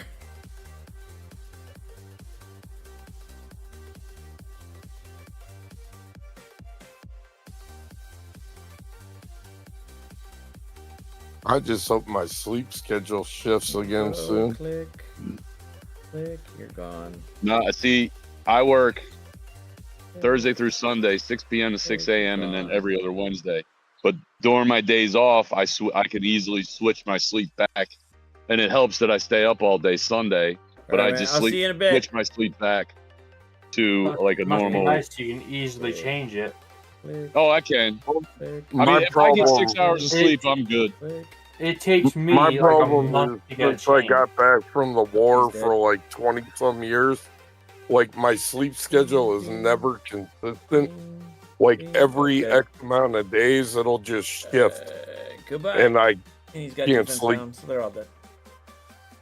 Click that one. Yeah. All right, check your DMs. All right. Like during the work week, it's usually not that bad Lerpa plays because Gen like I'll Teams. get tired from work, but on like my days off or like shit like that, like I fall asleep when I fall asleep, but I can't ever really have a set schedule of it. Right. No, there'll be one day this week I sleep for like 17 hours. That's a given, but almost I got them. I'll read them when I get home. Oh man. Yeah, I can't wait. I should have Just taken read APOC here, right? Read the piece too. Wait, APOC is what? Wait a fine. minute. Wait a minute. But I would, if you have Yo-Yo, I probably would do IP instead. If he's Why? still available. More vulnerables, so more damage. True that. Instead of Yo-Yo. Let's have APOC. Oh. Yeah. If you drop Yo-Yo for IP, you're delusional. Yeah, well, you said Yo-Yo and then you said IP, and I'm I like, said what the fuck are you drop talking A- about? may be I delusional. said you drop APOC for IP. You said why? Because Could've Yo-Yo been. put more vulnerables I heard Yo-Yo, but then they were Yeah. talking, so I didn't hear anything else, and I'm like, why the fuck are we taking out Yo-Yo for IP? I want to just say no.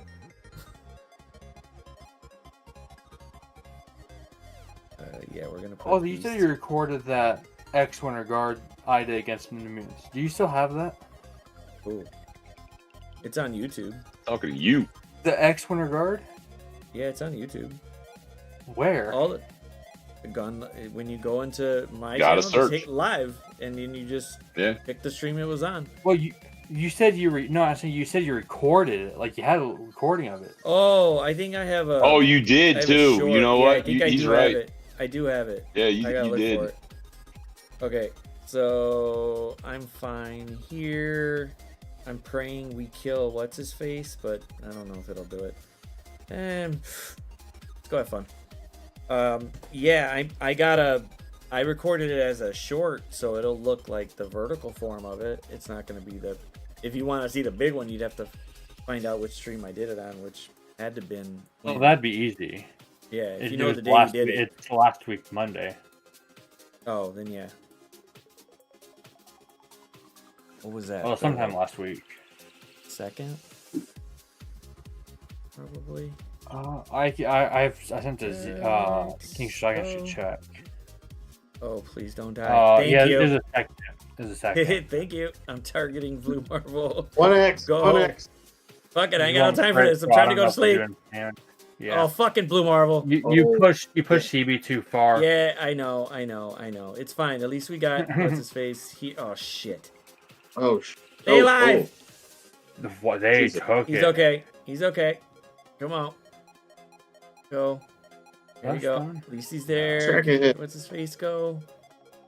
Shit. I should probably do this because of the negative effects on me, right? Boy. Yeah. I got to. This is gonna suck. Maybe he'll hit Strange next. It's Strange. It's Strange. Go after Strange. I said Strange, damn it! Oh. Yeah, that's not gonna work. Oh, maybe. He's up there doing dance. Then you can rewind. Yeah. He should do another. Hit. Oh, that did a Oh, lot. Yeah, but it didn't kill him. Yeah, we're gonna lose this one. Fuck. No, there's no hope. He's got some other shit on there. He beat another guy. He beat another guy pretty Don't good. always So have fuck it. hope and then to be negative about yourself. I get to. You can't positive always be negative about yourself. I got the joystick in my hand. I could be negative. So? Should I take safeguard and all that off here? Should I bring Nova or just leave it as is and just run it? They don't have safeguard and spawn. Yeah. Or immunity. That's Well, they couldn't gain it with Nova. That's why. they'd have to kill somebody or Groot would have to Yeah. go. Those are the ones boys that get safeguard. Alright, we'll just go in on Havoc and do our normal stuff. Let's Havoc? You ain't touching Havoc in this fight. okay, yeah, You're stunning Howard and your ability blocking that we're line. touching Havoc.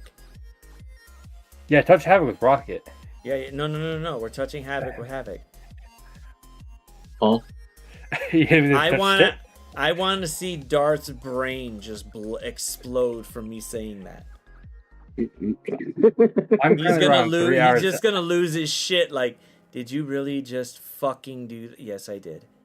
I've been up for 21 hours now. All right, boom, boom. All right, Havoc's gonna go. Oh look, so look at that. See, I was right. Havoc touched Havoc. You never said. You didn't say which side. I thought you were talking about your side. Should I basic or should I alt? You want to be the Lylander. So I had all an three? opponent or lose. Just these, or just I would these do all two? three. All three. We don't need to do nothing. Click. There we go. I had an opponent lose because they decided to not build like have a launcher, and she just deleted their team. Okay, she should die in the next one. Back it goes, but don't do much. Come on, come on. I've been for almost 20. I've been up for almost 22 hours now. Same here. Nice. With 3 hours of sleep. No, I had 5. I went to sleep. I went to sleep at 3. Woke up at 6, and now it's almost 5. You gotta take an hour away, so it's almost 4. Like, get rid of Havoc and then. Well, Darth, Yeah. you're younger than us, so you can get away with that. Yeah. No, I can't. My sleep Yeah, schedule, you it takes, if I get off my normal sleep schedule, it takes a month to get back on. But it takes a day to get off. Sounds like you need a fucking wet nap, a little blankie, and a bib while you're at it. Maybe you. And a You juice need some- box. Yeah, you need Give a this juice man a- box.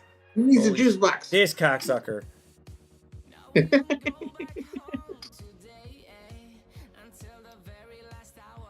Fuck, he revived. Fucking fucker.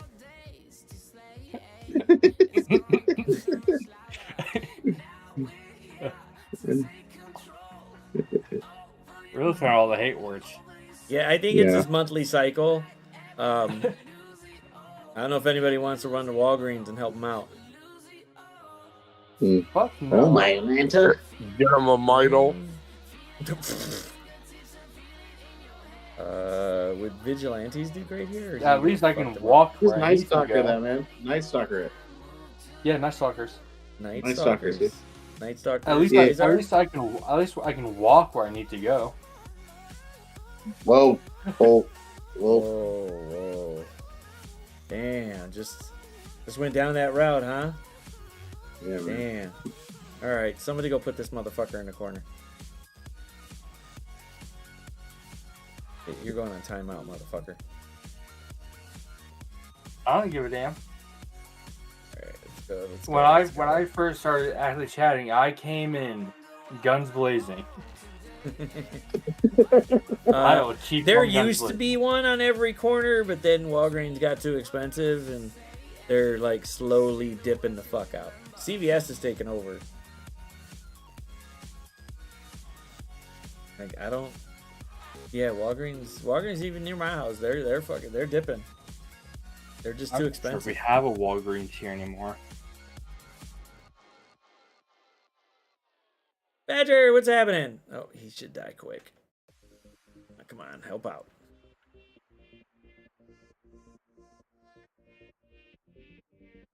Somebody help. There's dead.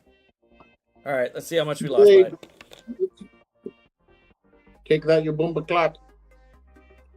That's all right. That's all right. Click. No, we've got 3. Oh, cool. Oh no. Damn, that was Yeah, 3 3. minutes. Felt like We've longer got than 3 3 minutes. Walgreens. Okay. There you go. 49,974. We probably lost by a couple points. Fine. Oh, there you go. Oh, Kill it. if he didn't drop, it would have been a tie. Yeah. Well, I'm maybe- happy with it. no, probably. I'm happy Oh. with it. Yeah, what'd he drop? Hey. So. Okay, so he dropped. Nope.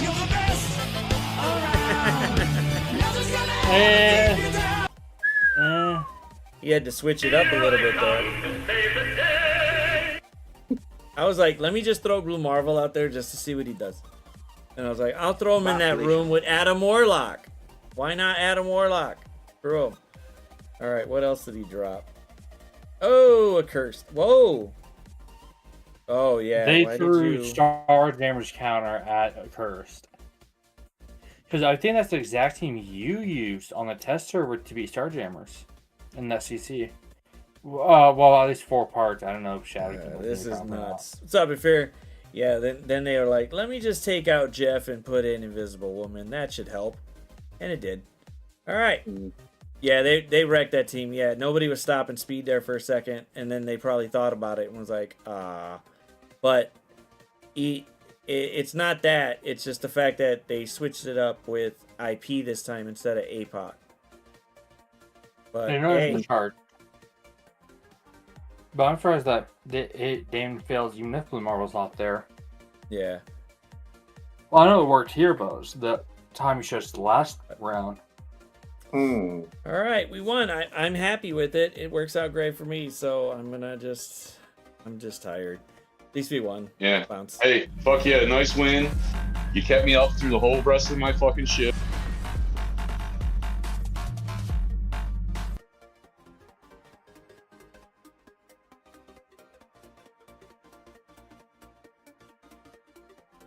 All right, man. I'll see you Monday, man. Yeah, it was Later, it was boys. a good one here. See you, Darth, almost. See you, man. See y'all later. So where are we Yeah, at? good. So we'll be 250. Yeah, we just got to win the next one and we get into Grandmasters too. So as long as we Yeah, win the wait, next where are you at? 2039. Okay. I'm Is that your final 2025. walk? What?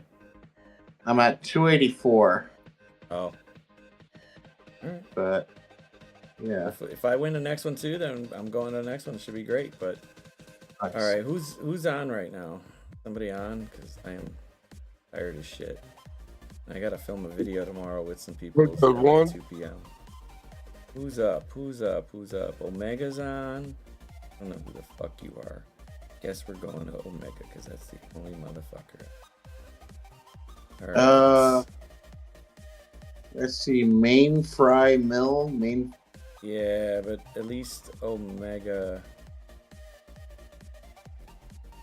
Main Oh, yeah, Front Mill's Omega's on there a lot. Yeah, Omega's there. Main Fry Mill has 11 viewers. Omega has Yeah. 32. But I don't follow Omega. Yeah, he'll be right back. All right, well, Yeah. I'm gonna head over to there because I'm fucking tired. All right, we had some fun. We won by at least one non-less drop. I'm glad I put Blue Marvel back on fucking CC. So I will be back on Monday morning really quick for a quick CC for round 3. Hopefully we win and we knock that out. I'm gonna probably just film Fussies and Herb's account tomorrow morning. Download it. In a few hours, whenever I wake up, it's already tomorrow morning. But you guys have a wonderful day. Thank you guys for being in chat. Hopefully Omega's around. There, but other than